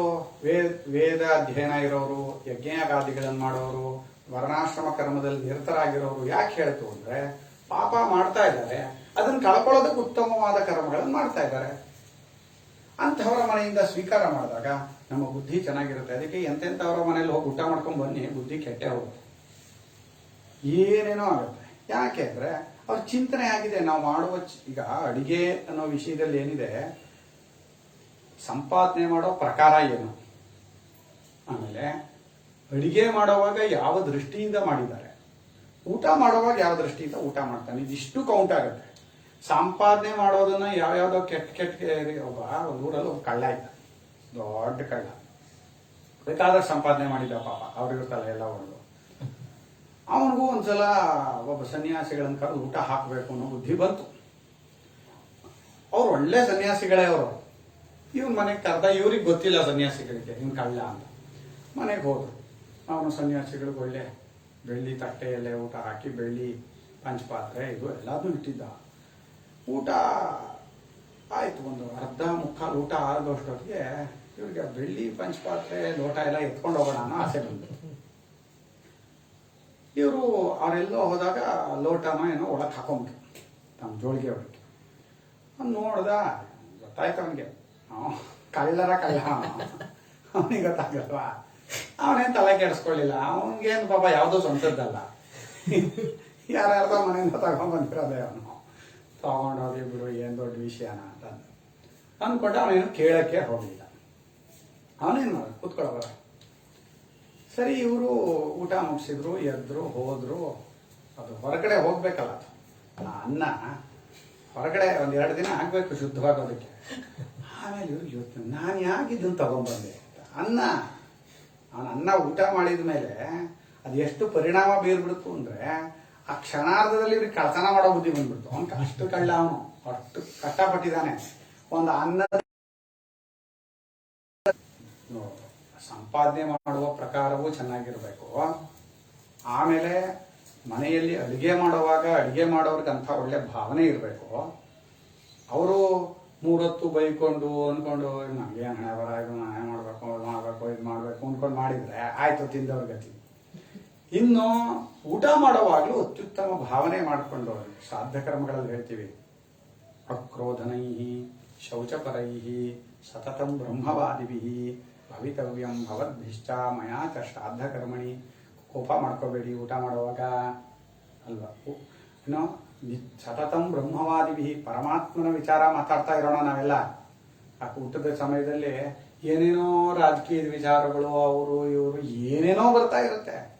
ಮನ್ಸು ಏನಪ್ಪ ಆಗತ್ತೆ, ನಾವು ಅನ್ನದ ಮೇಲೆ ಎಂಥ ಭಾವನೆ ಹಾಕ್ತೀವೋ ಅದಕ್ಕೆ ತಕ್ಕಂತೆ ನಾವು ತಯಾರಾಗ್ತೀವಿ. ಅನ್ನ ಈಗ ಒಳಕ್ಕೆ ಹೋಗಿ ನಾನು ಹಾಕ್ಬಿಡ್ತೀನಿ, ಈಗ ಹೊರಗಡೆ ಇದೆ ಇದು, ಈಗ ಒಳಕ್ಕೆ ಹೋಗಿ ನಾನು ಹಾಕ್ತೀನಿ, ಏನ್ ಭಾವನೆ ಹಾಕಿದ್ದೀನೋ ಅದು ಹಾಕ್ತೀನಿ ನಾನು. ಭಾರಿ ಕಷ್ಟ. ಅದರಿಂದ ಹೀಗೆ ಅನೇಕ ಧರ್ಮಾಧರ್ಮ ನಿಮಿತ್ತವಾಗಿ ಹಿಂಸೆ ಮತ್ತು ಅನುಗ್ರಹ, ಹೊರಗೆ ಕೆಲವ್ರಿಗೆ ಹಿಂಸೆ ಮಾಡೋದು, ಕೆಲವ್ರಿಗೆ ಒಳ್ಳೇದು ಮಾಡೋದು, ಈ ನಿಮಿತ್ತವಾಗಿ ಗೃಹಸ್ಥರಿಗೆ ಪಾಪ ಮಾಡುವ ಅವಕಾಶಗಳು ಹೆಚ್ಚಾಗಿ ಇರುತ್ತದೆ. ಹಿಂಸ ಅನೃತ ಮಾಯಾ ಅಬ್ರಹ್ಮಚರ್ಯಾದಿ ಚ ಬಹು ಅಶುದ್ಧಿ ಕಾರಣಂ ಅಪರಿಹಾರ್ಯಂ ತೇಷಾಂ. ಅಶುದ್ಧಿಗೆ ಕಾರಣವಿದೆ ಅಂತ ಹೇಳ್ತಾ ಇದ್ದಾರೆ. ಎಲ್ಲರೂ ಅಶುದ್ಧರು ಅಂತ ಹೇಳ್ತಾ ಇಲ್ಲ. ವಸಿಷ್ಠವರು ಗೃಹಸ್ಥರೇ, ಜನಕ ಮಹಾರಾಜನು ಗೃಹಸ್ಥನೇ, ರಾಮಕೃಷ್ಣರು ಗೃಹಸ್ಥರೇ. ಆದ್ರೆ ಅವರೆಲ್ಲರೂ ಅಶುದ್ಧರು ಅಂತ ಹೇಳ್ತಾ ಇಲ್ಲ. ಅಶುದ್ಧಿಗೆ ಕಾರಣವೂ ಇದೆ ಅಲ್ಲಿ, ಅದನ್ನ ಕಳ್ಕೊಳ್ಳೋದಕ್ಕೆ ಮಾರ್ಗವೂ ಇದೆ. ನೋಡಿ, ಹಿಂಸೆ, ಸುಳ್ಳು ಹೇಳೋದು, ಮಾಯ, ವಂಚನೆ ಮಾಡೋದು ಅಂತ, ಒಳಗೊಂದು ಹೊರಗೊಂದು ಮಾಡೋದು, ಅಬ್ರಹ್ಮಚರ್ಯ, ಬ್ರಹ್ಮಚರ್ಯಾದಿಗಳನ್ನು ಪಾಲನೆ ಮಾಡಕ್ ಆಗದೇ ಇರೋದು. ಗೃಹಸ್ಥರ ಬ್ರಹ್ಮಚರ್ಯದ ರೀತಿ ಬೇರೆ. ಬ್ರಹ್ಮಚಾರಿ ಸನ್ಯಾಸಿ ಹೇಗೆ ಬ್ರಹ್ಮಚರ್ಯದಲ್ಲಿ ಇರಬೇಕೋ ಗೃಹಸ್ಥ ಹಾಗಿರಕ್ ಬರೋಲ್ಲ. ಆದರೆ ಶಾಸ್ತ್ರದಲ್ಲಿ ಅವನು ಹೇಗೆ ಮಕ್ಕಳನ್ನು ಪಡೆದುಕೊಳ್ಳುವ ಉದ್ದೇಶದಿಂದಲೇ ಮೈಥುನ ಸಂಗಮ ಮಾಡೋದು, ಆಮೇಲೆ ಕಾಲದ ನಿಯಮ ಮಾಡುತ್ತೆ, ದೇಶಗಳ ನಿಯಮ ಮಾಡುತ್ತೆ. ಇಂಥ ದೇಶದಲ್ಲಿ ಇಂಥ ಕಾಲದಲ್ಲಿ ಈ ಕೆಲಸ ಮಾಡು, ಇಲ್ಲಾಂದ್ರೆ ಮಿಥುನ ಸಮಾಗಮ ಮಾಡಬೇಡ ಅಂತ ಹೇಳಿ. ಹೀಗೆ ಅವನು ಪಾಲಿಸ್ಕೊಂಡು ಬಂದ್ರೆ ಅವನು ಬ್ರಹ್ಮಚಾರಿನೇ. ಅದನ್ನು ಹೇಳಿದೆ ನಿಮ್ಗಲ್ವಾ, ಮೊನ್ನೆ ಪಾಠದಲ್ಲಿ ಆ ಶ್ಲೋಕ 3ನೇ ಅಧ್ಯಾಯದಲ್ಲಿ ಬರುತ್ತದು ನೋಡು. ನಿಂದ್ಯಾಸು ಅಷ್ಟಾಸು ಚ ಅನ್ಯಾಸು ಸ್ತ್ರೀಯೋ ರಾತ್ರಿಷು ವರ್ಜಯನ್ ಬ್ರಹ್ಮಚಾರಿಯೇವ ಭವತಿ ಯತ್ರ ತತ್ರ ಆಶ್ರಮೇ ವಸನ್. ಅವನು ಗೃಹಸ್ಥಾಶ್ರಮದಲ್ಲಿದ್ದರೂ ಹೀಗೆ ನಿಯಮದಿಂದ ಅವನು ಇದ್ದರೆ ಅವನು ಬ್ರಹ್ಮಚಾರಿಯೇ ಆಗ್ತಾನೆ. ಬ್ರಹ್ಮಚರ್ಯ ಪಾಲನೆ ಅನ್ನೋದು ಎಲ್ರಿಗೂ ಸಮಾನ. ಬ್ರಹ್ಮಚಾರಿಯು ತನ್ನ ಬ್ರಹ್ಮಚರ್ಯ ಪಾಲನೆ ಮಾಡ್ಕೋಬೇಕು ಅಂದ್ರೆ ಬ್ರಹ್ಮಚಾರಿ ಅಲ್ಲ ಅವನು. ಗೃಹಸ್ಥನೂ ಬ್ರಹ್ಮಚರ್ಯ ಪಾಲನೆ ಮಾಡ್ಕೋಬೇಕು, ವಾನಪ್ರಸ್ಥನೂ ಬ್ರಹ್ಮಚರ್ಯ ಪಾಲನೆ ಮಾಡಬೇಕು, ಸನ್ಯಾಸಿಯೂ ಬ್ರಹ್ಮಚರ್ಯ ಪಾಲನೆ ಮಾಡಬೇಕು. ಆ ಬ್ರಹ್ಮಚರ್ಯ ಎಂಬುದರಲ್ಲಿ ಸುಳ್ಳು ಹೇಳದೇ ಇರೋದು, ಮೋಸ ಮಾಡದೇ ಇರೋದು, ಇಂದ್ರಿಯಗಳನ್ನ ಬಿಗಿಯಾಗಿ ಹಿಡಿದುಕೊಳ್ಳುವುದು, ಭಗವಂತನ ಸ್ಮರಣೆಗೆ ತನ್ನನ್ನು ಅರ್ಪಿಸಿಕೊಳ್ಳುವುದು, ಇದು ಕಾಮನ್. ಇದನ್ನ ಮಾಡ್ಬೇಕು. ಇದನ್ನ ಬಿಟ್ಬಿಟ್ಟು ಬೇರೆದೆಲ್ಲ ಮಾಡ್ತಾ ಇದ್ದೀವಿ. ಇದೇ ಅವನನ್ನು ಬ್ರಹ್ಮಚಾರಿ ಅಂತ ಹೇಳೋದೋ ಗೃಹಸ್ಥ ಅಂತ ಹೇಳೋದೋ ಯಾವ ಆಶ್ರಮಕ್ಕೂ ಸೇರ್ಸಕ್ ಬರೋಲ್ಲ, ಯಾವ ವರ್ಣಕ್ಕೂ ಸೇರ್ಸಕ್ ಬರೋಲ್ಲ ಅವ್ರನ್ನ.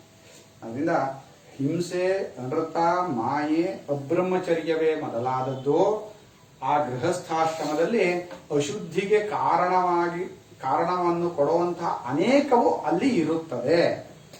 ಅದು ಪರಿಹಾರ ತುಂಬಾ ಕಷ್ಟ ಅಂತ. ಪರಿಹಾರ ಮಾಡ್ಕೊಳ್ಳೋದು ತುಂಬಾ ಕಷ್ಟ. ಈಗ ಆದರೆ ಪರಿಹಾರ ಮಾಡ್ಕೊಳಕ್ ಮಾರ್ಗ ಇಲ್ವೋ? ಮಾರ್ಗ ಇದೆ. ಅದಕ್ಕೆ ಇದು ನಡೀತಾ ಇದೆಯಲ್ಲಪ್ಪ. ಆದ್ದರಿಂದ ಶಾಸ್ತ್ರೋಕ್ತ ಕರ್ಮಗಳನ್ನ ಸರಿಯಾದ ರೀತಿಯಲ್ಲಿ, ಶಾಸ್ತ್ರವು ಹೇಳಿದ ರೀತಿಯಲ್ಲಿ ಮಾಡೋಣ. ಹಾಗೆ ಮಾಡಿದಾಗ ನಮ್ಗೆ ಇದರಲ್ಲಾಗೋ ದೋಷಗಳು ಅಂಟೋದಿಲ್ಲ ಅಂತ ಮಾಡ್ಬೇಕು. ಅಥೋ ಅಪೂತಾಹ, ಆದ್ದರಿಂದ ಅವರು ಅಪೂತರು. ಗೃಹಸ್ಥರ ಆದ ತಕ್ಷಣ ಅಪೂತರು ಅಂತ ನಾವು ಹೇಳ್ತಾ ಇಲ್ಲ.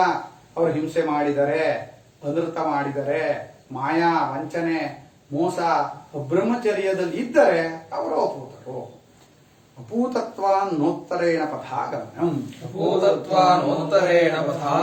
ಅಪೂತರಾಗಿದ್ದ ಪಕ್ಷದಲ್ಲಿ ಅವರಿಗೆ ಉತ್ತರ ಮಾರ್ಗದಿಂದ ಹೋಗುವಿಕೆ ಎಂಬುದಿಲ್ಲ, ಉತ್ತರಾಯಣ ಮಾರ್ಗ ಅನ್ನೋದಿಲ್ಲ. ಹಿಂಸ ಅನೃತ ಮಾಯ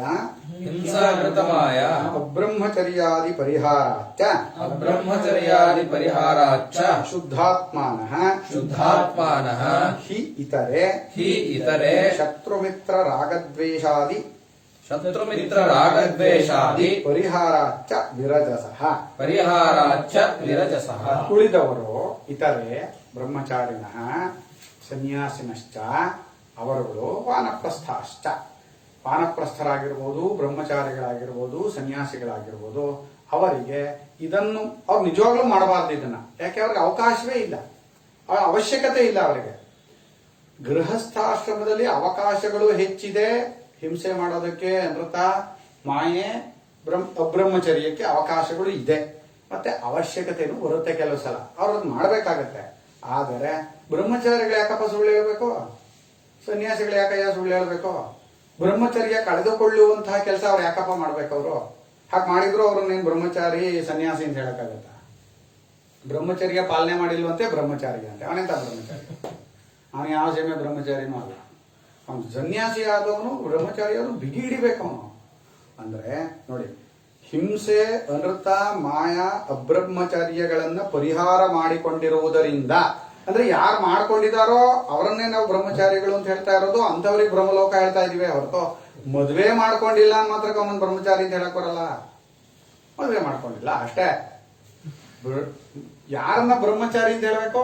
ಬ್ರಹ್ಮಚರ್ಯವನ್ನ ಪಾಲನೆ ಮಾಡಿದವನ ಬ್ರಹ್ಮಚಾರಿ ಅಂತ ಹೇಳ್ಬೇಕೇ ಹೊರತು ಮದುವೆ ಮಾಡ್ಕೊಂಡಿಲ್ಲ ಆದ್ದರಿಂದ ಬ್ರಹ್ಮಚರ್ಯಕ್ಕೆ ಮದುವೆ ಮಾಡ್ಕೊಂಡಿಲ್ಲ ಆದ್ದರಿಂದ ಬ್ರಹ್ಮಚಾರಿ, ಅದು ಹೇತು ಅಲ್ಲ. ಆದ್ದರಿಂದ ಅಂದ್ರೆ ಹೇತು ತಾನೆ. ಇವರು ಯಾಕೆ ಬ್ರಹ್ಮಚಾರಿ? ಅದೇ ಮದುವೆ ಮಾಡ್ಕೊಂಡಿಲ್ಲಲ್ಲ, ಅದಲ್ಲ ಹೇತು. ಅವನು ಹಿಂಸೆ ಮಾಡೋಲ್ಲ, ಸುಳ್ಳು ಹೇಳೋಲ್ಲ, ವಂಚನೆ ಮಾಡೋಲ್ಲ, ಅವನು ಶಮದಮಾದಗಳನ್ನು ಅಳವಡಿಸ್ಕೊಂಡಿದ್ದಾನೆ, ಭಗವತ್ ಚಿಂತನೆ ಮಾಡ್ತಾನೆ, ಮತ್ತು ಮದುವೆ ಆಗಿಲ್ಲ. ಆ ಬ್ರಹ್ಮಚಾರಿ. ಮದುವೆ ಆಗಿಲ್ಲ ಅನ್ನೋದು ಕೊನೆಗೆ ಹಾಕೋ, ಇವುಗಳನ್ನ ಮೊದಲಿಟ್ಕೋ. ಇದು ಬಿಟ್ರೋ ಅದೇ ಮದುವೆ ಆಗಿಲ್ಲ ಅದರಿಂದ ಬ್ರಹ್ಮಚಾರಿ ಅವನೇ. ಅದೇ ಅಲ್ಲಿ ಅದಕ್ಕೇನೆ ಮಹಾಭಾರತ ಇದಕ್ಕೆಲ್ಲ ವ್ಯಾಖ್ಯಾನ ರೂಪ. ಮಹಾಭಾರತದಲ್ಲಿ ಇದನ್ನ ಕಥೆಗಳ ರೂಪದಲ್ಲಿ ತೋರಿಸುತ್ತಿದ್ದ. ಅಶ್ವತ್ಥಾಮ ಮದುವೆ ಆಗಿಲ್ಲ. ಇವನು ಅರ್ಜುನ 4 ಹೆಂಡತಿರು. ಅಲ್ಲಿ ಬ್ರಹ್ಮಾಸ್ತ್ರವನ್ನು ಬಿಟ್ಟಾಗ ಇವರು ಹೇಳ್ತಾನೆ, ಕೃಷ್ಣ ಉಪಸಂಹಾರ ಮಾಡ್ಕೋ ಅಶ್ವತ್ಥಾಮ ಅಂತಾನೆ. ನನಗ್ ಬ್ರಹ್ಮಚರ್ಯ ಇಲ್ಲ, ಉಪಸಂಹಾರ ಮಾಡಕ್ ಆಗೋಲ್ಲ ಅಂತಾನೆ. ಅವನಿಗೆ ಬ್ರಹ್ಮಚಾರಿ ಅಂತ ಹೆಸರು, ಅವನಿಗೆ ಬ್ರಹ್ಮಚರ್ಯ ಇಲ್ಲ. ಈ ಅರ್ಜುನ 4 ಹೆಂಡ್ತಿರೋ, ಆದ್ರೆ 2 ಉಪಸಂಹಾರ ಮಾಡ್ತಾನೆ. ಅವನು ಬಿಟ್ಟ ಬಾಣವನ್ನು ಇವನೇ ಉಪಸಂಹಾರ ಮಾಡ್ತಾನೆ, ತಾನ್ ಬಿಟ್ಟಿದ್ದನ್ನು ಇವನೇ ಉಪಸಂಹಾರ ಮಾಡ್ತಾನೆ. ಅಂದ್ರೆ ಗೃಹಸ್ಥಾದನಾದ ಮಾತ್ರಕ್ಕೆ ಅವನು ಬ್ರಹ್ಮಚರ್ಯ ಕಳ್ಕೊಂಡ್ಬಿಟ್ಟಿದ್ದಾನೆ ಅಂತ ಆಗೋಲ್ಲ. ಬ್ರಹ್ಮಚಾರಿಯಾಗಿ ಮದುವೆ ಮಾಡ್ಕೊಳ್ಳದೆ ಇದ್ ಮಾತ್ರಕ್ಕೆ ಅವನು ಬ್ರಹ್ಮಚಾರಿತ್ವ ಆಗಲ್ಲ, ಬ್ರಹ್ಮಚರ್ಯವೇ ಇಲ್ಲ ಅವನು. ಅಂದ್ರೆ ಬ್ರಹ್ಮಚರ್ಯ ಎಂಬುದು ಇದೆಲ್ಲವನ್ನೂ ಕೌಂಟ್ ಆಗುತ್ತೆ ಇದಕ್ಕೆ. ಅಲ್ಲಿ ಗೃಹಸ್ಥಾಶ್ರಮದಲ್ಲಿ ಅವಕಾಶ ಇದೆ. ಈಗ ಅರ್ಜುನನ್ಗೆ ಎಷ್ಟು ಅವಕಾಶ ಇತ್ತೋ ಹಿಂಸೆ ಮಾಡೋದಕ್ಕೆ, ಸುಳ್ಳು ಹೇಳೋದಕ್ಕೆ, ಮೋಸ ಮಾಡೇ ಇಲ್ಲ. ಅವನು ಬ್ರಹ್ಮಚರ್ಯ ಕಾಪಾಡ್ಕೊಂಡಿದ್ದಾನೆ. ಇವನಿಗೆ ಅವಕಾಶ ಬೇಕಿರ್ಲಿಲ್ಲ, ಆದ್ರೆ ಇವನು ಬ್ರಹ್ಮಚರ್ಯ ಕಾಪಾಡ್ಕೊಂಡಿದ್ದಾನೆ. ಆದ್ದರಿಂದ ನೋಡಿ, ತುಂಬಾ ಒಳ್ಳೆ ಜಾಗ ಇದೆ. ಆಚಾರ್ಯರು ಹಿಂಸೆ, ಅನೃತ, ಮಾಯೆ, ಅಬ್ರಹ್ಮಚರ್ಯಗಳನ್ನ ಪರಿಹಾರ ಮಾಡಿಕೊಂಡಿರುವುದರಿಂದ ಉಳಿದವರು ಶುದ್ಧಾತ್ಮರು. ಯಾರು ಪರಿಹಾರ ಮಾಡಿಕೊಂಡಿದ್ದಾರೋ, ಯಾರಲ್ಲಿ ಹಿಂಸಾ ಅನೃತಾದಿಗಳು ಇಲ್ಲವೋ ಅವರೇ ಶುದ್ಧಾತ್ಮರು. ಅವರು ಶತ್ರು ಮಿತ್ರ, ರಾಗದ್ವೇಷವೇ ಮೊದಲಾದವುಗಳನ್ನು ಪರಿಹಾರ ಮಾಡ್ಕೋತಾರೆ. ಈಗ ಶತ್ರು ಮಿತ್ರ ಭಾವ ಹೇಳೋದಕ್ಕೂ, ರಾಗದ್ವೇಷ ಬುದ್ಧಿ ಹೇಳೋದಕ್ಕೂ ಅವರಲ್ಲಿ ಹಿಂಸಾ ಬುದ್ಧಿ, ಅನೃತ ಬುದ್ಧಿ, ಮಾಯೆ ಅವುಗಳಿರ್ಬೇಕು. ಅವ್ರುಗಳಿದ್ದಾಗ ಅದಕ್ಕೇನೆ ಸನ್ಯಾಸಿಗಳನ್ನು ವ್ಯವಹಾರಕ್ಕೆ ಕೈ ಹಾಕ್ಬೇಡ್ರಿ ನೀವು ಅಂತಾರೆ. ಯಾಕೆ ವ್ಯವಹಾರಕ್ಕೆ ಕೈ ಹಾಕಿಸಿ ಬಿದ್ದ ತಕ್ಷಣ ವ್ಯವಹಾರಕ್ಕೆ ಅಲ್ಲಿ ಶತ್ರು ಮಿತ್ರ ಭಾವ ನೋಡ್ಬೇಕಾಗತ್ತೆ, ಸುಳ್ಳು ಹೇಳೋದು ನೋಡ್ಬೇಕಾಗತ್ತೆ, ಏನೇನೋ ಒಟ್ನಲ್ಲಿ ಗೃಹಸ್ಥತ್ವ ಬಂದ್ಬಿಡುತ್ತೆ, ಸನ್ಯಾಸಿತ್ವ ಹಾರೋಗುತ್ತೆ. ಏನಕ್ಕೆ ಬೇಕಲ್ಲ, ನೀನ್ ಯಾವ ಆಶ್ರಮ ಸ್ವೀಕಾರ, ನೀನ್ ವ್ಯವಹಾರ ಮಾಡ್ಬೇಕಾ? ವ್ಯವಹಾರದಲ್ಲಿ ಗೃಹಸ್ಥನಾಗಿದ್ ವ್ಯವಹಾರ ಮಾಡ. ಇವ್ರು ಸನ್ಯಾಸನೇ ಮಾಡ್ಬೇಕಂತೆ, ವ್ಯವಹಾರದಲ್ಲಿ ಇಳಿಬೇಕಂತೆ. ಯಾಕೆ ಬುದ್ಧಿ? ತುಂಬಾ ಕಷ್ಟ ಅಂತ. ನೀನು ವ್ಯವಹಾರದಲ್ಲಿ ಇಳಿದ ಮೇಲೂ ಹಾಗೆ ಉಳಿಸ್ಕೊಳಕ್ ಆಗತ್ತೆ ಅನ್ನೋದಾದ್ರೆ ಅಂದ್ರೆ ಗೃಹಸ್ಥಾಶ್ರಮದಲ್ಲೇ ಇದು. ಆಶ್ರಮ ಯಾವ ಮದುವೆ ಆದ ಮಾತ್ರ ನಿನ್ಗೇನು ಭಾರಿ ಕಷ್ಟ ಆಗ್ಬಿಡುತ್ತಾ?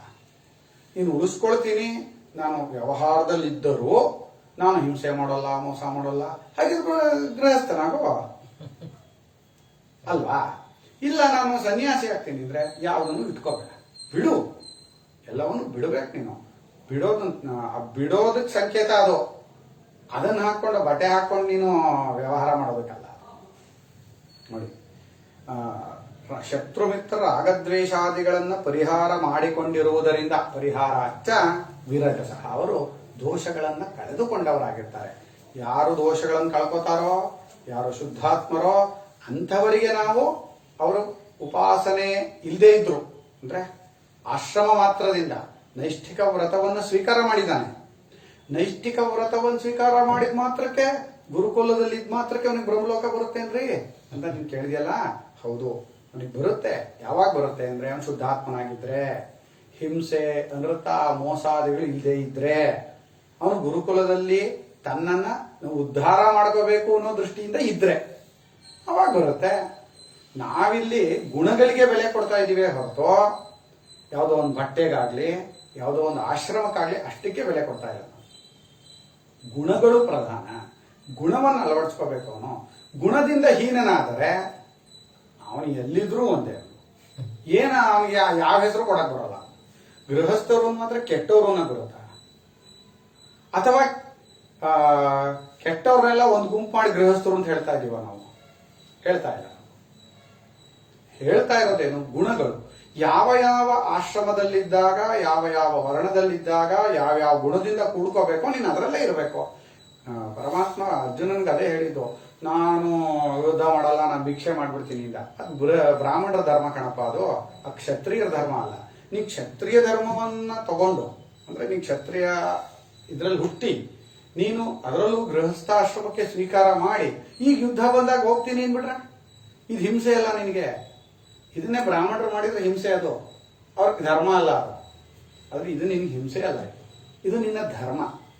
ಯಾರ್ಯಾರಿಗೆ ಯಾವ್ಯಾವಾಗ ಧರ್ಮ ಆಗುತ್ತೆ, ಯಾವ್ಯಾವ್ದು ಅಧರ್ಮ ಆಗುತ್ತೆ ಅನ್ನೋದು ಆ ವರ್ಣಾಶ್ರಮ. ಅದಕ್ಕೆ ಶಾಸ್ತ್ರ ಬೇಕು ನಮ್ಗೆ. ತಸ್ಮಾತ್ ಶಾಸ್ತ್ರಮೇವನ ಪ್ರಮಾಣಂ ಸದಸತೋರ್ ಯಥಾತ್ಮ್ಯಾಧಿಗಮೆ. ಇದು ಒಳ್ಳೆಯದು, ಇದು ಕೆಟ್ಟದು, ಇದು ಮಾಡಬೇಕು, ಇದು ಮಾಡಬಾರ್ದು ಅನ್ನೋ ವಿಷಯಕ್ಕೆ ಶಾಸ್ತ್ರ ನಮಗೆ ಪ್ರಮಾಣವೇ ಹೊರತು ನಾವೇ ಸ್ವಂತವಾಗಿ ತೀರ್ಮಾನ ಮಾಡಕ್ಕಾಗಲ್ಲ. ನೋಡಿ, ತುಂಬಾ ಒಳ್ಳೆ ಜಾಗ ಇದು. ತೇಷಾಂ ಯುಕ್ತಃ ಉತ್ತರಃ ಪಂಥಃ.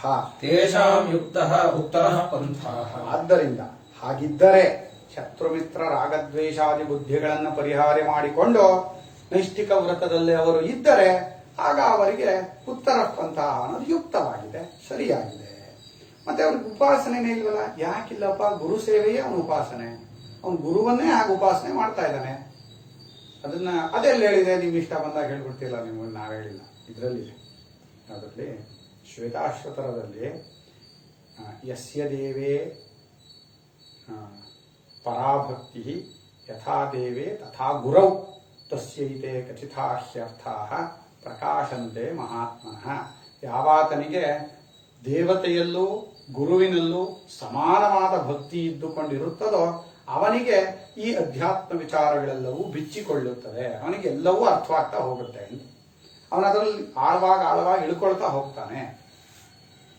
ಅದರಿಂದ ಅವನು ಗುರು ಸೇವೆಯೇ ಅವನಿಗೆ ಅಂತಹ ಉಪಾಸನೆ ಇದೆ. ಅಗ್ನಿ ಸೇವೆ ಮಾಡ್ತಾ ಇರ್ತಾನೆ, ಗುರು ಸೇವೆ ಮಾಡ್ತಾ ಇರ್ತಾನೆ. ಸತ್ಯವನ್ನು ಕಾಪಾಡ್ಕೊಳ್ಳೋದನ್ನು ಉಪಾಸನೆ ಅಲ್ವಾ ಅದು?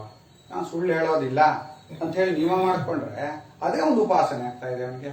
ಇಂದ ಉಪಾಸಕರಿಗೆ ಬ್ರಹ್ಮಲೋಕ, ಇಂತಹ ನಿಯಮಗಳನ್ನ ಪಾಲನೆ ಮಾಡಿಕೊಂಡು ನೈಷ್ಠಿಕ ವ್ರತದಲ್ಲಿರುವ ಬ್ರಹ್ಮಚಾರಿಗೂ ಇದು. ಇನ್ನು ತತ್ವಜ್ಞಾನದ ಚಿಂತನೆಗಾಗಿ ಸನ್ಯಾಸ ಮಾಡಿದ್ದಾನೆ, ತತ್ವಜ್ಞಾನ ಆಗಿಲ್ಲ ಅಂದ್ರೆ ಅಂಥ ಸನ್ಯಾಸಿಗಳಿಗೂ ಬ್ರಹ್ಮಲೋಕ. ಇನ್ನು ಅವರಿಗೆ ಬ್ರಹ್ಮಲೋಕವೂ ಅದನ್ನೇ ಭಗವದ್ಗೀತೆಯಲ್ಲಿ ಅದನ್ನೆಲ್ಲ ಚರ್ಚೆ ಮಾಡಿದ್ರಲ್ಲ. ಏನು ಪರಮಾತ್ಮ ಅಂಥವನು ತತ್ವಜ್ಞಾನಿ ಆಗಿಲ್ಲ, ಕರ್ಮಗಳನ್ನು ಬಿಟ್ಬಿಟ್ಟಿದ್ದಾನೆ, ಅವನೇನೋ ಹಾಳಾಗಿ ಹೋಗ್ತಾನ ಅಂದ್ರೆ ಯೋಚನೆ ಮಾಡಬೇಡಪ್ಪ, ಉತ್ತಮವಾದ ಲೋಕಗಳು ಬರುತ್ತೆ. ಆಮೇಲೆ ಅವನು ಹಿಂದಿನ ತತ್ವಜ್ಞಾನದ ಚಿಂತನೆಯನ್ನೇ ಮತ್ತೆ ಮುಂದುವರಿಸ್ಕೊಂಡು ಹೋಗ್ತಾನೆ, ಹಾಳಾಗೇನು ಹೋಗಲ್ಲ ಅಂತ ಹೇಳಿ. ತಥಾಚ ಪೌರಾಣಿಕಾಃ ಯೇ ಪ್ರಜಾಂ ಇಶಿರೆ ಅಧೀರಾಃ ತೇ ಶ್ಮಶಾನಾನಿ ಭೇಜಿರೆ ಯೇ ಪ್ರಜಾಂ ನೇಶಿರೆ ಧೀರಾಃ ತೇ ಅಮೃತತ್ವಂ ಹಿ ಭೇಜಿರೆ ಇತ್ಯಾಹುಃ. ಪುರಾಣದಲ್ಲಿ ನೋಡಪ್ಪ, ಯಾವ ಪುರಾಣ ಅಂತ ಗೊತ್ತಾಗಿಲ್ಲ, ಆದ್ರೆ ನಮ್ಮ ಅಪಸ್ತಂಭ ಧರ್ಮಸೂತ್ರದಲ್ಲಿ ಇದೆ ಇದು ವಾಕ್ಯ ನೋಡಿ. ಸ್ವಾಮೀಜಿ ಈ ಕಡೆ ಬರೆದಿದ್ದಾರೆ. 88 ಸಹಸ್ರಾಣಿ ಯೇ ಪ್ರಜಾಮಿಶಿರೆ ಋಷಯಃ ದಕ್ಷಿಣೇನಾರ್ಯಮ್ಣ ಪಂಥಾನಂ ತೇ ಶ್ಮಶಾನಾನಿ ಭೇಜಿರೆ. 88 ಸಹಸ್ರಾಣಿ ಯೇ ಪ್ರಜಾನ್ನೇಶಿರೆ ಋಷಯಃ ಉತ್ತರೇಣಾರ್ಯಮ್ಣ ಪಂಥಾನಂ ತೇ ಅಮೃತತ್ವಂ ಹಿ ಕಲ್ಪತೆ. ಅಲ್ಲಿ 88,000 ಋಷಿಗಳು ಪ್ರಜೆಗಳನ್ನು ಇಷ್ಟಪಟ್ಟರು, ಅಂದ್ರೆ ಗೃಹಸ್ಥಾಶ್ರಮವನ್ನು ಸ್ವೀಕಾರ ಮಾಡಿದರು. ಆದರೆ ಅಧೀರರಾಗಬಿಟ್ರು. ಅಧೀರರಾದರು ಎಂದರೆ ಅಹಿಂಸೆಯನ್ನು ಸತ್ಯತ್ವವನ್ನು ಪಾಲನೆ ಮಾಡಲಿಲ್ಲ. ಗೃಹಸ್ಥರಾದ್ರು ಅದರಿಂದ ಹಾಳಾಗೋದ್ರು ಅಂತ ಹೇಳ್ತಾ ಇಲ್ಲ. ಧೀರರಾಗಲಿಲ್ಲ, ಬುದ್ಧಿಯನ್ನು ಆಳಲಿಲ್ಲ, ಮನಸ್ಸನ್ನು ಕಂಟ್ರೋಲಲ್ಲಿ ಇಟ್ಕೊಳ್ಳಿಲ್ಲ. ಅಂಥವರು ಸ್ಮಶಾನಕ್ಕೆ ಹೋದ್ರು. ಏನು ಮಾಡೋಕ್ಕಾಗಲ್ಲ, ಧೀರತ್ವ ಇರಬೇಕು. ಧೀರತ್ವ ಅಂದ್ರೆ ಶರೀರೇಂದ್ರಿಯಗಳಲ್ಲಿ ನಾನೆಂಬ ಬುದ್ಧಿಯನ್ನು ಬಿಟ್ಕೊಳ್ಳೋದು ಧೀರತ್ವ.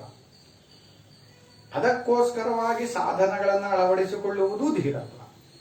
ಅಹಿಂಸೆ, ಸತ್ಯ, ಬ್ರಹ್ಮಚರ್ಯ ಇವುಗಳನ್ನು ಅಳವಡಿಸಿಕೊಳ್ಳೋದು ಅನ್ನೋದಿದೆಯಲ್ಲ, ಇದು ತತ್ವಜ್ಞಾನಕ್ಕೆ ಅನುಕೂಲ ಮಾಡಿಕೊಡುತ್ತೆ. ತತ್ವಜ್ಞಾನಿಯೇ ನಿಜವಾದ ಧೀರ, ಬುದ್ಧಿಯನ್ನು ಆಳುವವನು ಅಂತ ಧೀರ ಅಂದ್ರೆ. ಅದಕ್ಕೆ ಅನುಕೂಲ ಮಾಡಿಕೊಡುವ ಸಾಧನಗಳನ್ನು ಅಳವಡಿಸಿಕೊಂಡವನು ಧೀರ. ಯಾರು ಅಧೀರವ ಅವರು ಸ್ಮಶಾನಾನಿ ಭೇಜಿರೆ, ಸ್ಮಶಾನ ಕಳಿಸಿದ್ರು ಅವನ್ನೆಲ್ಲ. ಯೇ ಪ್ರಜಾಂ ನೇಶಿರೆ ಧೀರ, ಪ್ರಜೆಗಳನ್ನೂ ಇಷ್ಟಪಡಲಿಲ್ಲ ಮತ್ತು ಧೀರರೂ ಆಗಿದ್ದರು, ಬುದ್ಧಿಯನ್ನ ಕಂಟ್ರೋಲ್ ಇಟ್ಕೊಂಡಿದ್ರು. ಅಂಥವರು ಅಮೃತತ್ವಕ್ಕೆ ಹೋದರು ಅಂತೇಳಿ ಪುರಾಣಿಕರು ಹೇಳುತ್ತಾರೆ. ಆದ್ದರಿಂದ ಇಲ್ಲಿ ಬರೀ ಈಗ ನೀವು ಗೃಹಸ್ಥರಿಗೆ ಅಷ್ಟೊಂದು ಕೆಲಸ ಇದೆ, ಅವ್ರಿಗೆ ಮಾತ್ರ ನೀವು ಇದನ್ನ ದಕ್ಷಿಣಾಯನ ಮಾರ್ಗ ಹೇಳ್ಬಿಟ್ಟಿದ್ದೀರಿ, ಬ್ರಹ್ಮಚರ್ಯಗಳಿಗೆ ಅವ್ರು ಬ್ರಹ್ಮಚರ್ಯದಲ್ಲಿ ಇದ್ಬಿಟ್ರೆ ಸಾಕ ಅಂದ್ರೆ ಬ್ರಹ್ಮಚರ್ಯದಲ್ಲಿ ಇರೋದು ಸುಲಭನೇನೋ? ಅದೇ ಕಷ್ಟ. ಕೆಲಸ ಮಾಡೋದೇ ಸುಲಭ. ನೀನೇನೋ ಹೇಳ್ತಾ ಇದೆಯಲ್ಲ ಕೆಲಸ ಮಾಡೋದು ಕಷ್ಟ ಅಂತ, ಬ್ರಹ್ಮಚರ್ಯದಲ್ಲಿರೋದು ಕಷ್ಟ.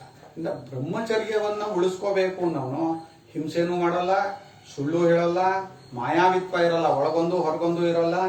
ಅಂಥವನು ಬ್ರಹ್ಮಚರ್ಯದ ಚಿಂತನೆನೂ ಮಾಡ್ತಾನೆ, ಆ ಬ್ರಹ್ಮಚರ್ಯದ ಮಹತ್ವವನ್ನು ಅರ್ಥಕೊಂಡು ಉಳಿಸ್ಕೊಳ್ಳೋಕೆ ಪ್ರಯತ್ನ ಮಾಡ್ತಾನೆ. ಅದು ಎಷ್ಟು ಕಷ್ಟದ್ದು. ಇವ್ರಿಗೆಲ್ಲ ಅಗ್ನಿಹೋತ್ರಾದಿ ಕರ್ಮ ಇರುತ್ತೆ, ಅವ್ರು ನೀವು ದಕ್ಷಿಣ ಮಾರ್ಗ ಹೇಳ್ತಾ ಇದ್ದೀರಲ್ಲ ನೀವು ಅಂದ್ರೆ ನಾವೆಲ್ಲ ಹೇಳ್ತಾ ಇರೋದು ಶಾಸ್ತ್ರವೇ ಆಗಿರುತ್ತೆ. ಹರಿ ಓಂ ಶ್ರೀ ಕೃಷ್ಣ.